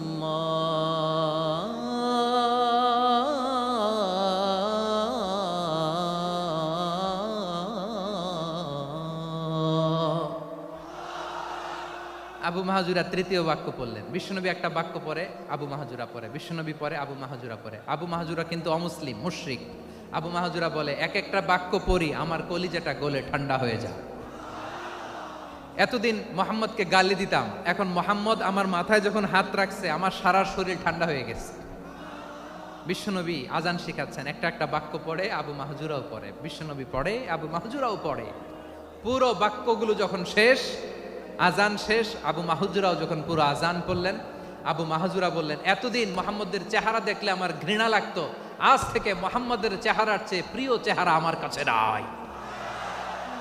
আবু মাহাজুরা বললেন, ও মুহাম্মদ, আজানের বাক্য তো আপনি আমারে শেখালেন, এখানেই শেষ করবেন না, আপনি আমারে পড়ায় দেন লা ইলাহা ইল্লাল্লাহু মুহাম্মাদুর রাসূলুল্লাহ সাল্লাল্লাহু আলাইহি ওয়াসাল্লাম। বিশ্বনবীর সাথে দাঁড়িয়ে উনি শাহাদা পড়ে মুসলমান হয়ে গেলেন। এবার আবু মাহাজুরা বলে, ইয়া রাসূলুল্লাহ, ইয়া হাবিবাল্লাহ, আমি মুমিন হয়েছি, মুসলমান হয়েছি, আপনার কাছ থেকে আজান শিখার সৌভাগ্য আমি লাভ করেছি গো নবী। আমার কণ্ঠের বড় তারিফ করেছেন আপনি, আমার আজানকে আপনি পছন্দ করেছেন। একটা জিনিস আপনার কাছে চাই, আপনি আমাকে মক্কার মসজিদুল হারামের মুয়াজ্জিন হিসেবে অ্যাপয়েন্ট করে দে। বিষ্ণু ইসা ইসলাম বললেন, যাও আবু মাহজুরা, আমি তোমাকে পৃথিবীর শ্রেষ্ঠতম মসজিদ মক্কার মসজিদুল হারামের মুয়াজ্জিন হিসেবে অ্যাপয়েন্ট করে দিলাম। দেখছেন কিভাবে ট্যালেন্ট হান্টিং করতে হয়, কিভাবে হিউম্যান রিসোর্স মানব সম্পদকে ব্যবহার করতে হয়। আসছিল আজানকে ভেঙ্গাইতে, আসছিল কেন? আজানকে ব্যঙ্গ করার জন্য, বিকৃত করার জন্য। আজানকে বিকৃত করতে যে ইসলামের সবচেয়ে শ্রেষ্ঠ মসজিদের মুয়াজ্জিন হয়ে গেল। পড়েন সুবহানাল্লাহ। হযরত আবু মাহজুরা রাদিয়াল্লাহু তাআলা আনহু ওনার এই সুললিত কণ্ঠ ব্যবহার করে মসজিদুল হারামে এত সুন্দর করে আল্লাহু আকবার বলে আজান দিতেন, মানুষগুলোর, মুসল্লিগুলোর, মক্কাবাসীর হৃদয়কে তিনি বিগলিত করে দিতেন, মানুষের হৃদয়কে ঠান্ডা হয়ে যেত। শুধু এখানেই শেষ না আমার যশোরের ভাইয়েরা, বিশ্বনবী যখন সাইয়েদনা আবু মাহজুরা রাদিয়াল্লাহু তাআলা আনহুকে আজান শিখাচ্ছিলেন, বলেন তো বিশ্বনবীর হাতটা কোথায় ছিল? আবু মাহজুরার মাথার সামনে, এই চুলের উপরে ছিল। আবু মাহজুরা ওই স্মৃতিটাকে ধারণ করবার জন্য, ওই স্মৃতিকে বহন করার জন্য বিশ্বনবীর মোবারক হাত আবু মাহজুরার কপালের চুলের যেই জায়গায় লেগেছে, মৃত্যুর আগের দিন পর্যন্ত আবু মাহজুরা মাথার ওই চুলে কোনোদিন ছুরি আর কামার লাগায় নাই, সেখানে কেচি লাগায় নাই, চুলের মধ্যে খুর লাগায় নাই। আবু মাহজুরা ডান দিকের চুল কাটতো, বাম দিকের চুল কাটতো, পেছনের চুল কাটতো, সামনের চুল কাটতো না। আবু মাহজুরা রাদিয়াল্লাহু তাআলা আনহুর সামনের চুলগুলো বড় হতে হতে যখন এত বড় হয়ে যায়, তিনি চুলগুলো পেঁচিয়ে মাথার মধ্যে রাখতেন, তারপরে তিনি পাগড়ি পরতেন। সবাই জিজ্ঞেস করতো, আবু মাহজুরা, এটা আবার কেমন স্টাইল? দেখতে তোমারে কি বিদঘুটে লাগে? কেমন অড লাগে, কেমন খারাপ দেখা যায়? মক্কায় এমন কোনো মানুষ তো দেখি নাই, ডানে চুল কাটে, বায়ে চুল কাটে, পেছনে চুল কাটে, সামনে কাটে না। ওরে আবু মাহজুরা, কেমন দেখা যায় তোমারে? তুমি সামনের চুল কাটো না কেন? আবু মাহজুরা বলে, আমি হাঁটু গেড়ে পেয়ারা নবীর সামনে বসেছিলাম, আমার এই মাথার চুলের মধ্যে মুবারক হাত লাগিয়ে বিশ্বনবী নিজে আমাকে আজানের প্রতিটা বাক্য শিক্ষা দিয়েছেন। বিশ্বনবীর মোবারক হাত, পবিত্র হাত আমার মাথার চুলের যেই জায়গায় লেগেছে, আমি চাই ওই চুলগুলা নিয়ে আমি আমার কবরের ভিতরে যাব। সাইয়েদনা আবু মাহজুরা রাদিয়াল্লাহু তাআলা আনহু ইন্তেকালের আগের পর্যন্ত মাথার সামনের চুলগুলা কাটে নাই, মাথার সামনের চুল তিনি কাটেন নাই। সুবহানাল্লাহ বিহামদি। কেমন ভালোবাসতেন বিশ্বনবী সাহাবীদেরকে, সাহাবারা কেমন ভালোবাসতেন বিশ্বনবীকে। সামনের চুলগুলো বড় হতে হতে এত বড় ছিল, পেঁচিয়ে রেখে পাগড়ি পরতেন, কাটতেন না। নবীর হাত লেগেছিল, সুবহানাল্লাহ পড়েন। তাহলে what is the lesson? Moral of the story কি? মোরাল অফ দ্য স্টোরি হচ্ছে, আসছিল আজানকে ব্যঙ্গ করার জন্য, বিকৃত করার জন্য, হয়ে গেল মসজিদুল হারামের মুয়াজ্জিন। দেখেন বিশ্বনবী একটা খারাপ সিচুয়েশনের মধ্যে থেকে কি ভালো জিনিস বের করে আনলেন। আমি যে শুরুতে বলেছি কিভাবে তিনি হিউম্যান রিসোর্সকে ডেভেলপ করেছেন, ম্যানেজ করেছেন। তিনি যে চৌকস ট্যালেন্ট হান্টার ছিল, দেখেন সবার মধ্য থেকে এর বাছাই করে মুয়াজ্জিন বানাই দিয়েছেন। সুবহানাল্লাহ পড়েন। তার মানে এই না সবাইরে ধরে ধরে উনি মুয়াজ্জিন বানাইছেন। যার যেই ট্যালেন্ট আছে তাকে ওই কাজে অ্যাসাইন করেছেন। যার যেই প্রতিভা আছে তার প্রতিভাকে ইসলামের কাজে লাগিয়েছেন। সুবহানাল্লাহ পড়েন। যায়েদ বিন সাবিত রাদিয়াল্লাহু তাআলা আনহু নাম শুনেছেন? যশোর কথা বেরোয় না। যদি জিগায় সালমান খানের নাম শুনছেন, সবাই হাত তুলবে, জি হুজুর শুনছি, মানে সব দেখা শেষ। সালমান খান, আমির খান, অমুক খান, সব খান মুখস্থ, কিন্তু যায়েদ বিন সাবিতের নাম মুখস্থ নাই মুসলমানদের। যেই সাহাবী মাথার সামনের চুল কাটে নাই, মসজিদুল হারামের মুয়াজ্জিন বানাইছেন বিশ্বনবী, সাহাবীর নাম কি? খায়া ফেলাইছে, স্লোগানের সাথে খায়া ফেলাইছে। আবু মাহজুরা, কি নাম? আবু মাহজুরা আল জুমাহি রাদিয়াল্লাহু তাআলা আনহু। এই নামটা আজকে নিয়ে যাইতে হবে যশোর। আবু মাহজুরা রাদিয়াল্লাহু তাআলা আনহু। 2 নম্বরে বলছিলাম যায়েদ বিন সাবিত রাদিয়াল্লাহু তাআলা আনহু।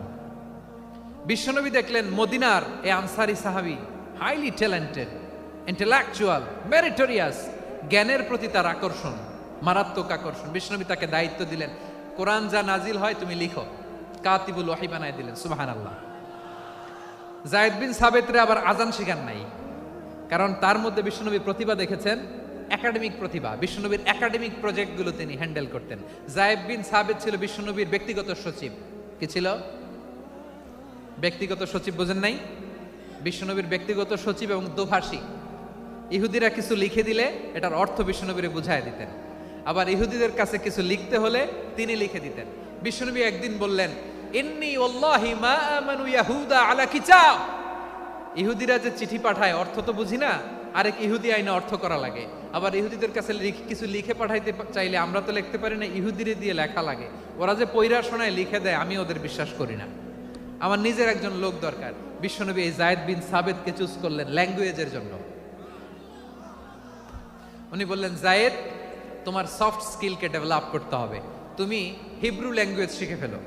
যায়েদ বিন সাবিত বলল, বিশ্বনবীর মোটিভেশন আর ইন্সপিরেশন পেয়ে আমি 15 দিনে ইহুদিদের এই হিব্রু ল্যাঙ্গুয়েজ শিখে ফেললাম। শুধু শিখে ফেললাম না, হাত্তা হাদিকতু, even I became master in the language. এই ভাষা আমি পারদর্শী হয়ে গেলাম। এরপরে ইহুদিরা চিঠি লিখে পাঠালে আর কোনো ইহুদি ডাকা লাগতো না, আমি নবীর এটার অর্থ শুনে পরে বুঝায় দিতাম। আবার ইহুদিদের কাছে চিঠি লেখা লাগলে আমি যায়েদ বিন সাবিত চিঠি লিখে দিতাম। সুবহানাল্লাহ।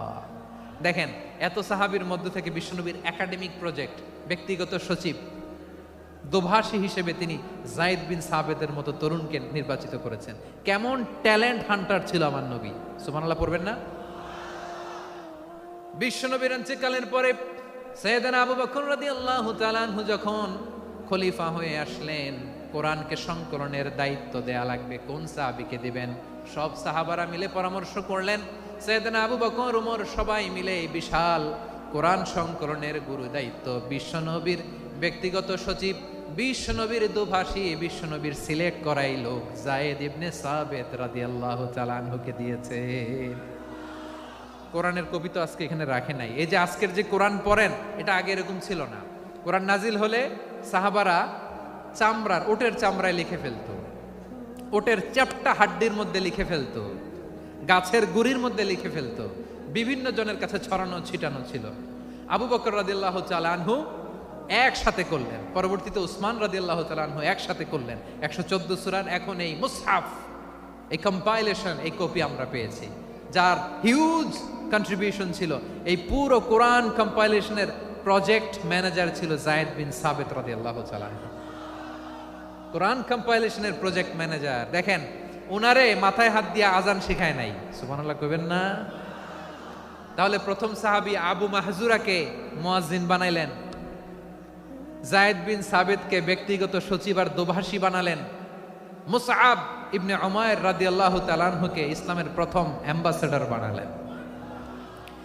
তাহলে তৃতীয় নাম্বার একজন সাহাবীর নাম বলছি, মুসআব ইবনে উমাইর। মুসআব কি নাম? নামটা কেমন লাগে? এই কয়েকজনের ভাল লাগে, বাকিদের ভাল লাগে না? ভাল লাগে? এই এই আর কয়েকটা মিনিট দেওয়া যাবে না আমাকে আল্লাহর রাস্তে? হ্যাঁ ঠিক আছে, আমি তোমাদেরকে ভালোবাসা দেখাবো, দোয়া করব যদি চুপ থাকো, একেবারে চুপ, কষ্ট সহ্য করো, বাকিরা যা সওয়াব পাবে তোমরা ডবল পাবা, যেহেতু কষ্ট বেশি, কিন্তু চুপ। 3 নম্বর সাহাবীর নাম মুসআব। এই ধাক্কাধাক্কি কেন, ধাক্কাধাক্কি কেন রে ভাই? না না না, এরকম হইলে আসবো না যশোর, আমি আর আসবো না। হয় পিছনে চলে যাও, নাহলে চুপ, ধাক্কাধাক্কি নাই। 3 নম্বর সাহাবীর নাম মুসআব। কি নাম? He was the first ambassador in Islam. ইসলামের প্রথম ডিপ্লোম্যাট, প্রথম কূটনৈতিক, ইসলামের প্রথম কূটনৈতিক, ইসলামের প্রথম ডিপ্লোম্যাট, প্রথম অ্যাম্বাসেডর মুসআব ইবনে উমাইর।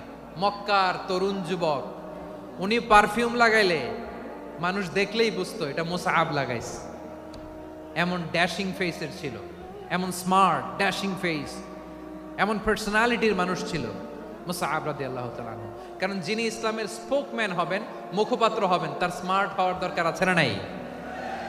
আকাবার প্রথম শপথ যখন হলো, তাদের সাথে বিষ্ণু ঈসা ইসলাম মদিনাতে একজন মুখপাত্র পাঠালেন, ডিপ্লোম্যাটকে পাঠালেন, অ্যাম্বাসেডর অফ ইসলাম, তিনি হচ্ছেন মুসআব ইবনে উমাইর। পড়েন সুবহানাল্লাহ। বিশ্বনবী দেখলেন সে অনেক স্মার্ট, তার ডেডিকেশন আছে, সিনসিয়ারিটি আছে, এবং মদিনায় যে আউস খাজরাজ গোত্রের নেতাদের সাথে ডিল করতে হবে, ইহুদিদের সাথে ডিল করতে হবে, ওখানে একজন পাক্কা জানু খেলোয়াড়ের দরকার আছে না নাই? মুসআব ইবনে উমাইর রাদিয়াল্লাহু তাআলা আনহু, ওনাকে বিষ্ণু ঈসা ইসলাম চুজ করলেন। এবং বিষ্ণু ঈসা ইসলামের এই চুজিংটা, এই সিলেকশনটা এত সুন্দর ছিল, তিনি মদিনাতে যে বিশ্বনবী আসার আগেই মদিনার জমিনকে তিনি উর্বর করে ফেলছেন। প্রতিটা ঘরে ঘরে কালিমার দাওয়াত তিনি পৌঁছায় দিচ্ছেন।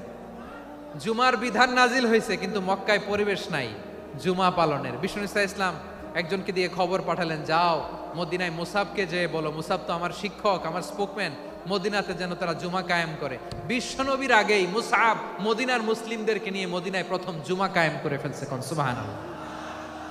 ডিপ্লোম্যাটদের কেমন হইতে হয়, অ্যাম্বাসেডারের কেমন হইতে হয়, মুসআব রাদিয়াল্লাহু তাআলা আনহুর কাছ থেকে শিখে নাও। মুসআব নামটা কেমন লাগে? যশোর যাদের সন্তান হবে, ছেলে সন্তান, আমার রাস্তায় পাইলে সবাই জিজ্ঞেস করে, হুজুর একটা নাম দেন, আমার ছেলে হবে। যশোরবাসীর জন্য আমি একটা নাম দিয়ে দিলাম, নাম রাখতে হবে মুসআব। কি নাম? নামটা যাদের ভাল লাগে, ছেলে সন্তান অনাগত আসবে, মনে চাইলে নাম রেখে দিবেন মুসআব রাদিয়াল্লাহু তাআলা আনহুর নামে মুসআব। তাহলে মুসআব রাদিয়াল্লাহু তাআলা আনহুকে বিশ্বনবী ল্যাঙ্গুয়েজ শিখান নাই, সফট স্কিল শিখান নাই। যায়েদ রাদিয়াল্লাহু তিনি হিব্রু ল্যাঙ্গুয়েজ শিখেছেন, সুরিয়ানি শিখেছেন, কিন্তু মুসআবকে তিনি বানিয়েছেন the spokesman of Islam, the first diplomat, the ambassador of Islam. সুবহানাল্লাহ পড়বেন না? আব্দুল্লাহ ইবনে আব্বাস রাদিয়াল্লাহু তাআলা আনহু বিশ্বনবীর কাজিন, চাচাতো ভাই। আবার মাইমুনা রাদিয়াল্লাহু তাআলা আনহু, মাইমুনা নবীর স্ত্রী, তিনি ছিলেন আব্দুল্লাহর আপন খালা। তো নবীর বউ যদি ওনার খালা হয়, নবী তার কি? বুঝে নাই, নবী তার কি? খালু। তাহলে সম্পর্ক অনেক গভীর, কাজিন আবার খালু। ছোট্ট মানুষ, তাই রাতে মাঝে মাঝে ঘরে থাকতো। বিশ্বনবী দেখলেন আব্দুল্লাহ যেহেতু আমার ঘরে ঢুকতে পারে, আব্দুল্লাহরে এই উম্মতের বড় শিক্ষাবিদ বানাইতে হবে। কথা বোঝে নাই? আব্দুল্লাহকে কি বানাইতে হবে? শিক্ষাবিদ, এডুকেটর অফ দিস উম্মাহ, এই উম্মার শিক্ষাবিদ বানাইতে হবে।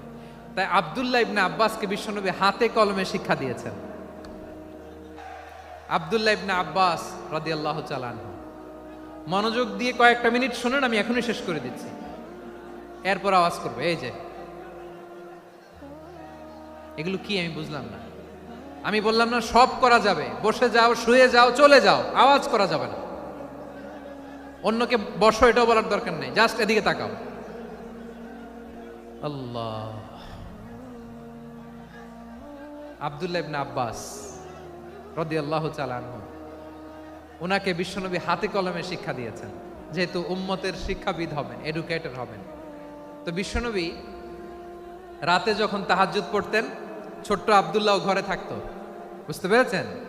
ছোট্ট মানুষ তো ঘরে থাকতো। তো বিশ্বনবী তাহাজ্জুদের জন্য একবার দাঁড়িয়েছেন, ছোট্ট আব্দুল্লাহ ওযু করে দাঁড়াইছে।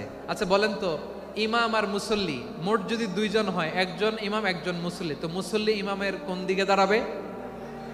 ডানে দাঁড়াবে। ছোট্ট আব্দুল্লাহ বুঝে নাই, বিশ্বনবী তাহাজ্জুদ শুরু করেছেন, উনি একতেদা করছেন আর দাঁড়াইছেন বায়ে। কোথায় দাঁড়িয়েছেন?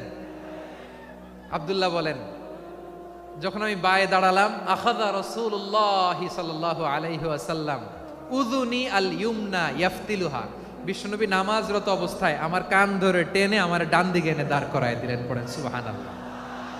দেখেন, হাতে কলমে শিক্ষা। আর জীবনে ভুলাবে? কথা কয় না, আর ভুলাবে? আর ভুল হবে না।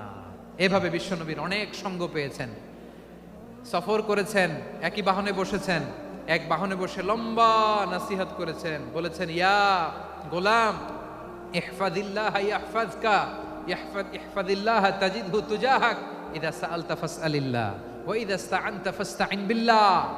আল্লাহর বিধান মানো, আল্লাহর বিধান রক্ষা করো, আল্লাহ তোমায় রক্ষা করবে।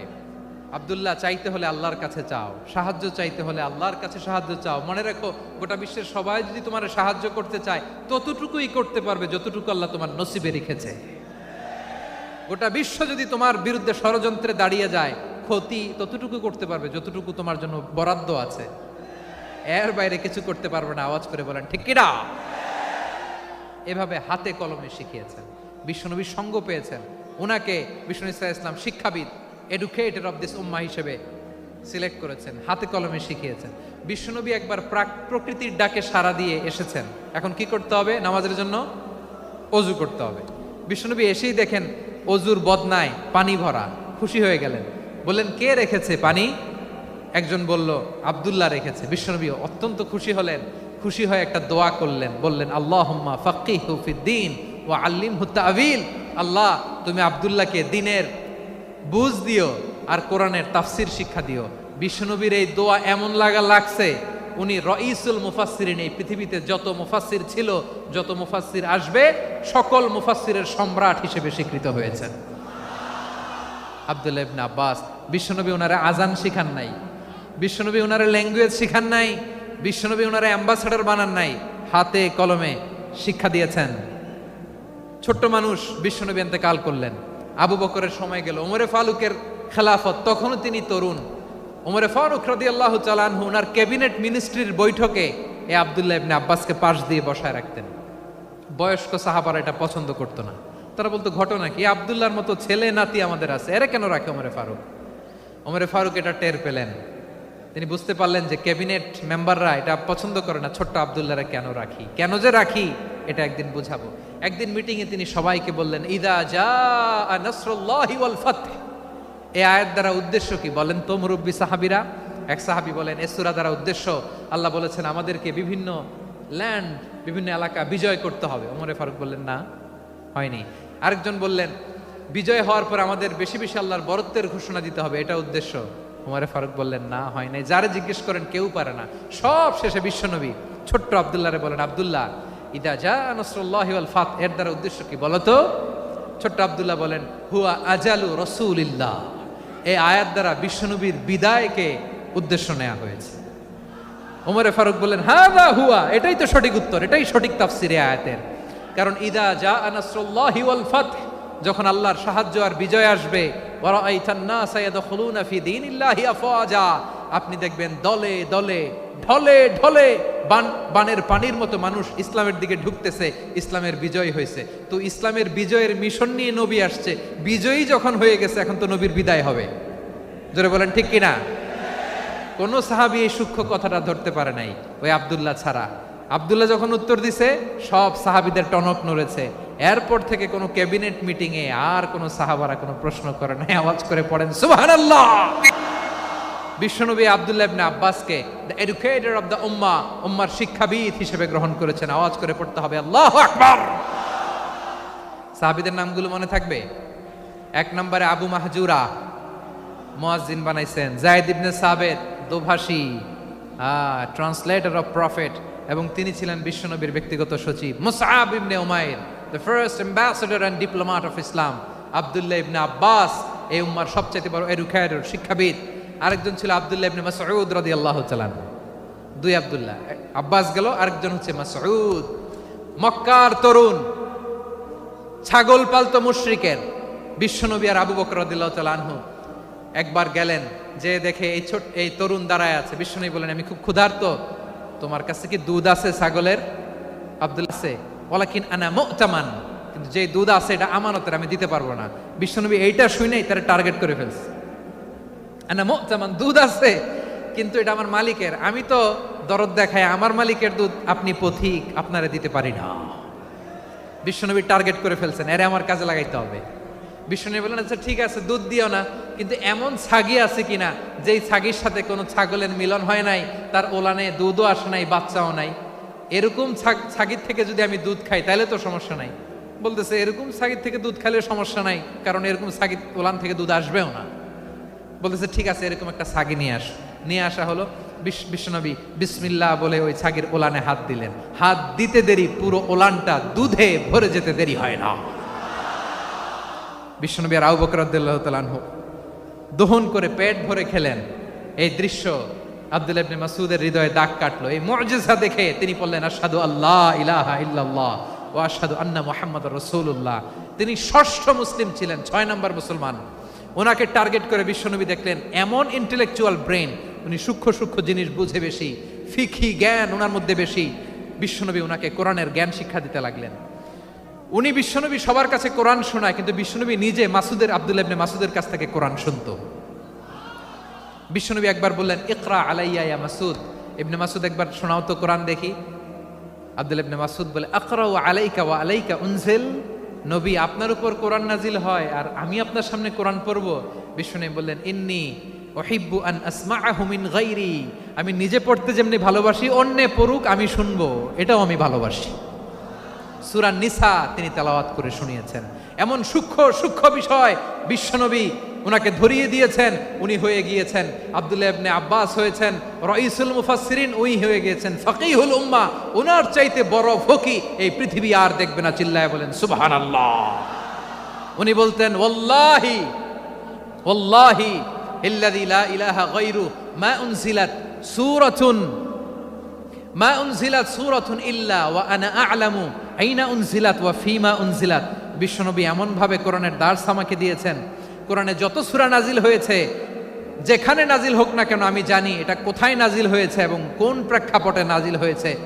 এমন একটা সূরা নাই যে সূরার কোথায় নাজিল হয়েছে আমি মাসুদের জানা নাই, কোন প্রেক্ষাপটে নাজিল হয়েছে আমার জানা নাই। এরকম ঘটবে না। চিল্লায় বলেন আল্লাহু আকবার। এই আব্দুল্লাহ ইবনে মাসউদ রাদিয়াল্লাহু তাআলা আনহু ওমরে ফারুকের সময় কুফার চিফ জাস্টিস ছিলেন। কুফা নগরীর চিফ জাস্টিস। চিফ জাস্টিস বুঝেন নাই? বিচারপতি। কি ছিলেন? সবাই বলে নাই, কি ছিলেন? বিচারপতি ছিলেন। এবং ওনার যে ফিকহি জ্ঞানের ধারা, এটাই আলকামা, ইব্রাহিম আন-নাখাই, হাম্মাদ ইবনে সুলাইমান হয়ে ইমাম আবু হানিফা পর্যন্ত পৌঁছেছে। এবং ওনার ফিকহি জ্ঞানের ধারাই হানাফি মাযহাবে অ্যাকসেপ্ট হয়েছে। আজও এগুলো হানাফি মাযহাবে চর্চিত হয়। হানাফি মাযহাবের সব ফিক আব্দুল্লাহ ইবনে মাসউদের ফিকহি জ্ঞানের ধারা থেকে নেওয়া হয়েছে। চিল্লায় পড়েন সুবহানাল্লাহ। তাহলে উনাকে বিশ্বনবী বানিয়েছেন জুরিস্ট, আইনবিদ, ফাকিহ। উনারে আজান শিখান নাই। হিউম্যান রিসোর্স ডেভেলপমেন্ট কিভাবে করবেন, মানব সম্পদের উন্নয়ন কিভাবে করতে হয়, কিভাবে যার যেখানে প্রতিভা কাজে লাগাতে হয় উনি দেখিয়েছেন। সুবহানাল্লাহ পড়বেন না? খালিদ বিন ওয়ালিদ নাম শুনছেন? কে কে শোনেন নাই হাত তোলেন। কি ছিলেন? বীর যোদ্ধা ছিলেন খালিদ বিন ওয়ালিদ। কিন্তু তিনি ইসলাম ধর্ম গ্রহণ করেছেন অনেক দেরিতে, 8ম হিজরিতে। তার মানে 8ম হিজরির আগে উনি মুশরিকদের পক্ষে লড়াই করেছেন। ওনার হাতে কত মুসলিম সাহাবী যে নিহত হয়েছে হিসাব নাই। বিশ্বনবী টার্গেট করে রাখছে, তুমি আমাদের মুসলিমদের এত ক্ষতি করলা, তুমি যখন মুসলমান হবা তোমার দিয়ে আমি এমন কাম করামু যে এটা আর কেউ করতে পারবে না। সুবহানাল্লাহ নাই? যশোর ক্লান্ত হয়ে গেছে।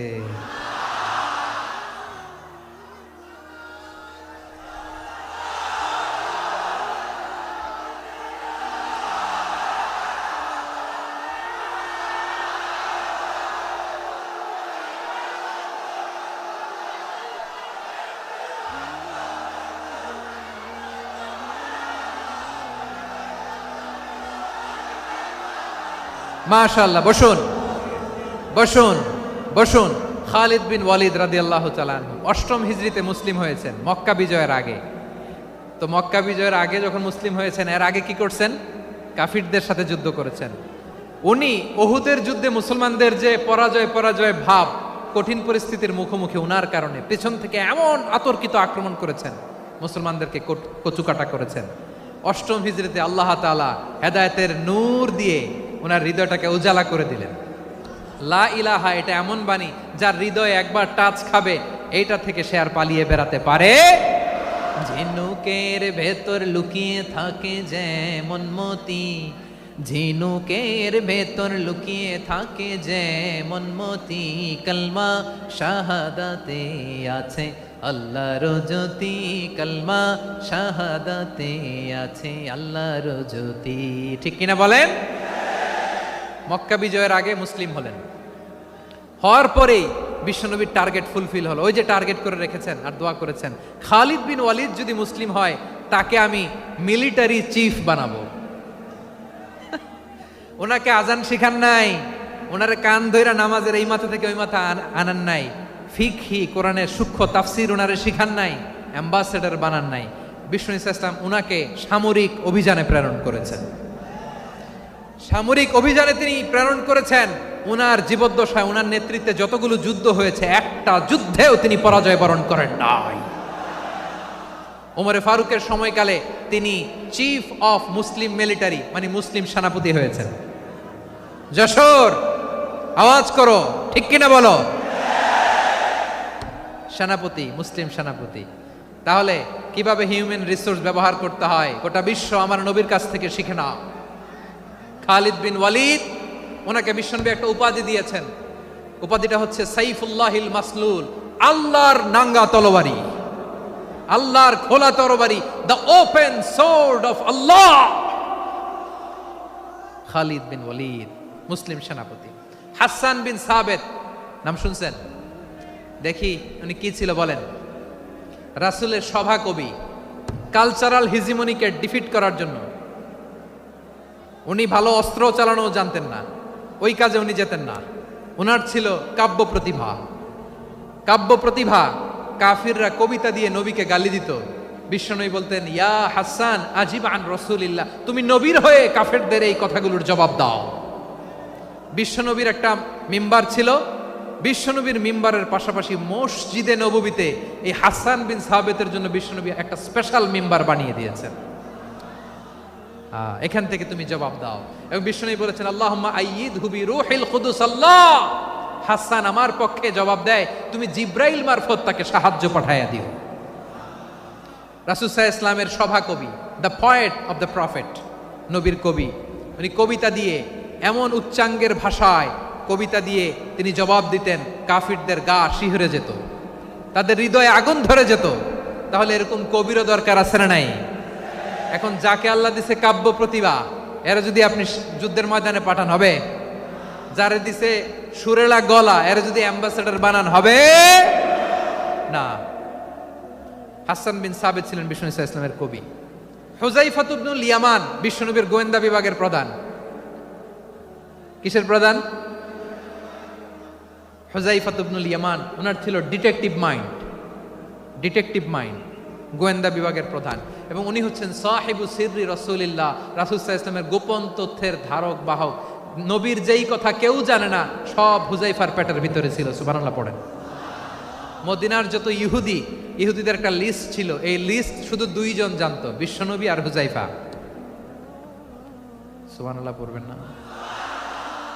তাহলে ওনাকে কোন দায়িত্ব দিছে? কোন বিভাগ? যশোর, আওয়াজ করো, কোন বিভাগ? গোয়েন্দা বিভাগের হেড ছিল। খন্দকের যুদ্ধে প্রচন্ড আজকের মতো শৈত্য প্রবাহ, মাটি খনন করতে করতে সাহাবীদের পেটে ক্ষুধা নাই, দাঁড়াইতে পারে না নামাজের জন্য, এত ক্লান্ত, ক্ষুধা, ক্লান্ত, শ্রান্ত। বিশ্বনবী বললেন, কে আছো? এই কঠিন শীত, এই ভয় আর ক্ষুধার মধ্যেও খন্দকের পরীক্ষার টপকে শত্রু শিবিরে যে আমাকে তথ্য দিবা, কে আছো?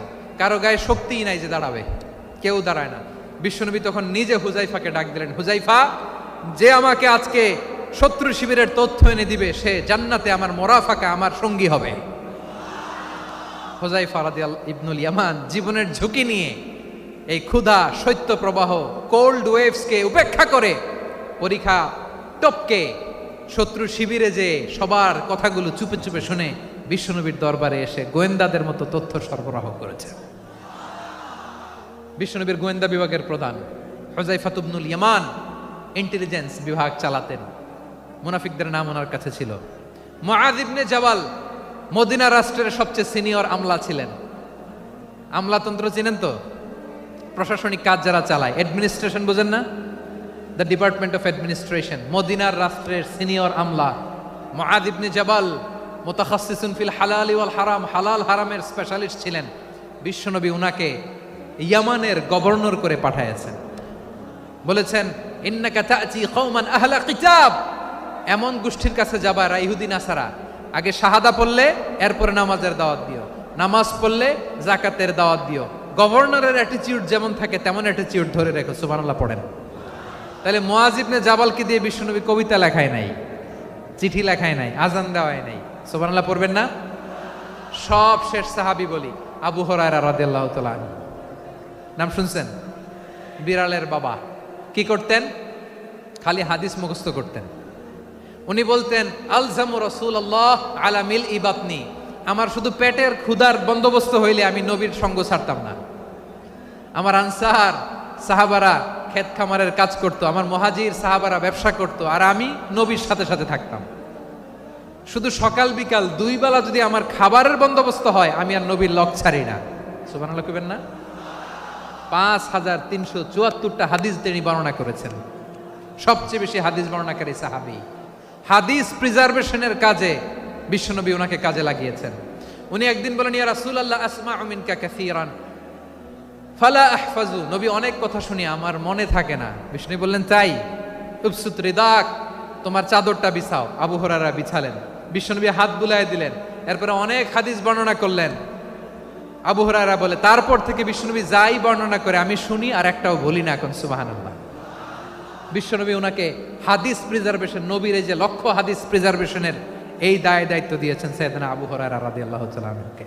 প্রিয় ভাইরা, তাহলে 10 জন সাহাবীর কথা যে বললাম, আপনারা কি খেয়াল করেছেন কত বড় ট্যালেন্ট হান্টার, চৌকস ট্যালেন্ট হান্টার ছিল আমার নবী।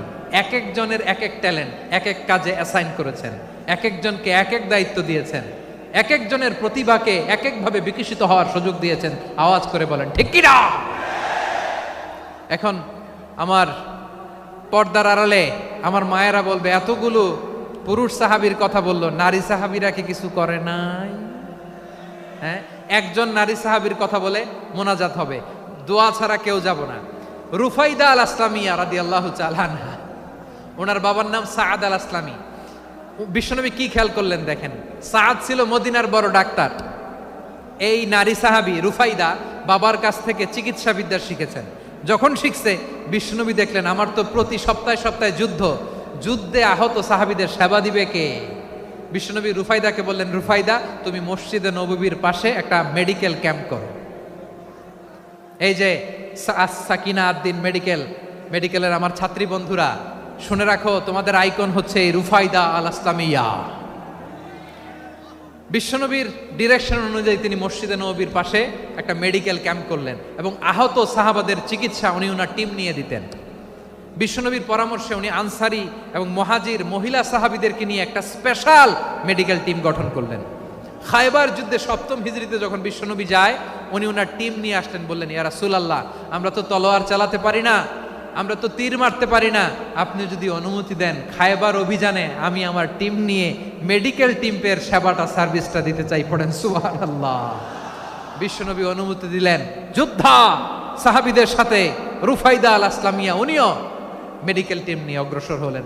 খায়বারের প্রতিটা আহত ইনজুর্ড সাহাবী যারা ইনজুরির শিকার হয়েছেন সবাই রুফাইদা আল আসলামিয়ার এই মেডিকেল ক্যাম্প থেকে চিকিৎসা সহায়তা পেয়েছেন। সুবহানাল্লাহ পড়েন। দেখেন কিভাবে বিশ্বনবী ট্যালেন্ট বাছাই করতেন। আপনি অবাক হবেন, বাহরাইনের মেডিকেল ইউনিভার্সিটিতে রুফাইদা আল আসলামিয়া মেডিকেল প্রাইজ অ্যাওয়ার্ড প্রতি বছর দেয়া হয়। যদি 8 দিনের এই মেডিকেল আমার বোনেরা যদি জেনে থাকো জানো, না হলে নতুন করে জানো, সার্চ দিও রুফাইদা আল ইসলামিয়া মেডিকেল অ্যাওয়ার্ড বাহরাইনের ইউনিভার্সিটিতে দেওয়া হয়। প্রিয় ভাইয়েরা, তাহলে আলোচনার সামারি আমরা করি। বিশ্বনবী যার যেখানে ট্যালেন্ট তাকে ওইখানে কাজে লাগাতেন। আওয়াজ করে বলেন ঠিক কিনা? এবার একটা ইন্টারভিউ হবে, আওয়াজ করে বলেন আবু মাহজুরাকে বিশ্বনবী কি বানাইছেন? হ্যাঁ, ভুলে গেছেন? সামনের চুলে হাত দিয়ে বিশ্বনবী কি সুন্দর গলায় আজান শিখালেন। মুয়াজ্জিন। যায়েদ বিন সাবিতকে একাডেমিক প্রজেক্টের দায়িত্ব দিয়েছেন, তিনি ছিলেন বিশ্বনবীর দোভাষী ব্যক্তিগত সচিব। মুসআব ইবনে উমাইর the first ambassador of Islam. আব্দুল্লাহ ইবনে আব্বাস উম্মার বড় শিক্ষাবিদ মুফাসসির। আব্দুল্লাহ ইবনে মাসউদ, আব্দুল্লাহ ইবনে মাসউদ ছিলেন জুরিস্ট। কি ছিলেন? জুরিস্ট ছিলেন, এই উম্মার সবচেয়ে বড় জুরিস্ট। খালিদ বিন ওয়ালিদ সেনাপ্রধান। হাসান বিন সাবিত, হাসান বিন সাবিত ছিলেন বিশ্বনবীর সভাকবি। কি ছিলেন? বিশ্বনবীর সভাকবি ছিলেন। এরপরে হুযায়ফা ইবনুল ইয়ামান কি ছিলেন? গোয়েন্দা বিভাগের প্রধান। মুআয ইবনে জাবাল কি ছিলেন? সিনিয়র আমলা, ইয়ামানের গভর্নর। আবু হুরায়রা রাদিয়াল্লাহু তাআলা আনহু হাদিস প্রিজার্ভেশনের কাজ করেছেন। আর আমাদের রুফাইদা আল ইসলামিয়া রাদিয়াল্লাহু তাআলা আনহা কি ছিলেন? নার্স ছিলেন, নার্স হয়ে মেডিকেল সেবা দিয়েছেন। প্রিয় ভাইয়েরা, পুরো আলোচনার যদি সামারি করি তাহলে বিশ্বনবী যেভাবে হিউম্যান রিসোর্সকে ম্যানেজ করেছেন, যার যেখানে প্রতিভা কাজে লাগিয়েছেন, আমরাও যদি করি আমাদের বাংলাদেশের চিত্র আমরা পাল্টে যেতে পারবো। আমরা শুরুতে শুনেছি মানুষের আছে অসীম সম্ভাবনা, প্রতিটা মানুষ অনন্য, যত্ন নিলে, যথাযথ পরিচর্যা করলে মানুষ বিশ্ব জয় করতে পারে। ঠিক কিনা? আমাদের হাফেজে কোরআনের সামনে দাঁড়াতে পারে এমন কোনো হাফেজে কোরআন আল্লাহর জমিনে জন্ম হয় নাই। গোটা বিশ্ব কাঁপিয়ে তারা সেরা, আমাদের ক্রিকেটাররা সেরা, আমাদের তৈরি পোশাক শিল্প সেরা। এরকম অনেক অনেক সেরা জিনিস আছে, আমরা এগুলোরে নার্চারিং করতে পারি নাই, পরিচর্যা করতে পারি নাই, সঠিক তারবিয়াতের অভাব। তাহলে মানুষের অসীম সম্ভাবনাকে কাজে লাগাতে হবে। ঠিক কিনা বলেন? ইউনুস গভর্নমেন্টকে আমি বলবো, অল্প সময়ের জন্য আপনারা এসেছেন, সংস্কারও করতে হবে, আবার নির্বাচনও করতে হবে। সব সংস্কার হতে করতে পারবেন না, যতটুকু পারবেন এর মধ্যে আমাদের যে হিউজ ম্যান পাওয়ার, আমাদের যে মানব সম্পদ, হিউম্যান রিসোর্স, এটাকে ডেভেলপ করে আপনাদের যেতে হবে। যেটা পারবেন না সেটাকে পরবর্তী নির্বাচিত গভর্নমেন্টের কাছে রেখে যেতে হবে, যে তারা যেন করে, তাদের কাছে আপনারা এটা রেখে যাবেন। তাহলে মানুষ চাইলে বিশ্ব জয় করতে পারে। আর মানুষকে হারাতে পারে কেউ? জোরে বলো যশোর, মানুষকে হারাতে পারে কেউ? আল্লাহ আমাদেরকে জনসংখ্যা দিয়েছেন। প্রিয় ভাইয়েরা, এই জনসংখ্যা অনেক বড় সম্পদ, এটা আমাদের জন্য অভিশাপ নয়, আশীর্বাদ। আমাদের জনসংখ্যাকে যদি আমরা জনশক্তিতে রূপান্তর করতে পারি, আজকে বাংলাদেশ যে অবস্থানে দাঁড়িয়ে আছে, বাংলাদেশ তার 20 গুণ উন্নতির শিখরে চলে যাবে। চিল্লায় বলো ঠিক কিনা? আমাদের শ্রমিক ভাইয়েরা বাইরে কাজ করে, আমাদের শ্রমজীবী ভাইয়েরা, প্রবাসীরা, তাদের ব্যাপারে গুরুত্ব দিতে হবে। আমাদের শ্রমের দাম সবচেয়ে কম, সবচেয়ে কম। তারা এম্বাসিতে গুরুত্ব পায় না, এয়ারপোর্টে গুরুত্ব পায় না। এই সরকার অবশ্য তাদেরকে অনেক গুরুত্ব দিচ্ছে। আমাদের অদক্ষ শ্রমিককে যখন আমরা দুবাই পাঠাই, অল্প বেতন পায়, কিন্তু ইন্ডিয়ানরা দক্ষ শ্রমিক পাঠাইলে তার 3 গুণ বেতন পায়। আমরা আমাদের শ্রমিকদেরকে অদক্ষভাবে আর পাঠাতে চাই না, দক্ষ শ্রমিক পাঠিয়ে আমরা রেমিটেন্সের বন্যা বইয়ে দেব। আমাদের শ্রমিকদের পাঠানো রেমিটেন্সের টাকায় সচল থাকে আমার দেশের অর্থনীতির চাকা। তাদেরকে সবচেয়ে গুরুত্ব দিতে হবে। আমরা পেয়েছি ফ্রিডম ফাইটার, মুক্তিযোদ্ধা, আর আমার প্রবাসী ভাইরা হচ্ছে রেমিটেন্স ফাইটার। জোরে বলো ঠিক কিনা? তাহলে আমাদের এই জনশক্তিকে জনসম্পদে ট্রান্সফর্ম করতে হবে। ঠিক কিনা বলেন? সরকার জনগণকে এভাবে পলিশ করতে হবে। মা বাবারা ছেলে মেয়েদের মধ্যে কার কোন যোগ্যতা, তাকে ওইভাবে কাজে লাগাতে হবে। সবার এ প্লাস পাওয়ার কোনো দরকার নাই। আমাদের দেশে একটা টেন্ডেন্সি আছে, পরীক্ষায় এ প্লাস না পাইলে কই তুই কি করলি, পাশের বাড়ির ছেলে এ প্লাস পাইছে, যা ওর পা ধোয়া পানি খা। কি খা? তা আমি ভাবছি যে পা ধোয়া, এ প্লাস পাওয়া ছেলেদের পা ধোয়া পানির একটা পানির ব্র্যান্ড বানাইতে হবে এরকম। লেখা থাকবে এ প্লাস পাওয়া ছেলেদের পা দোয়া পানি।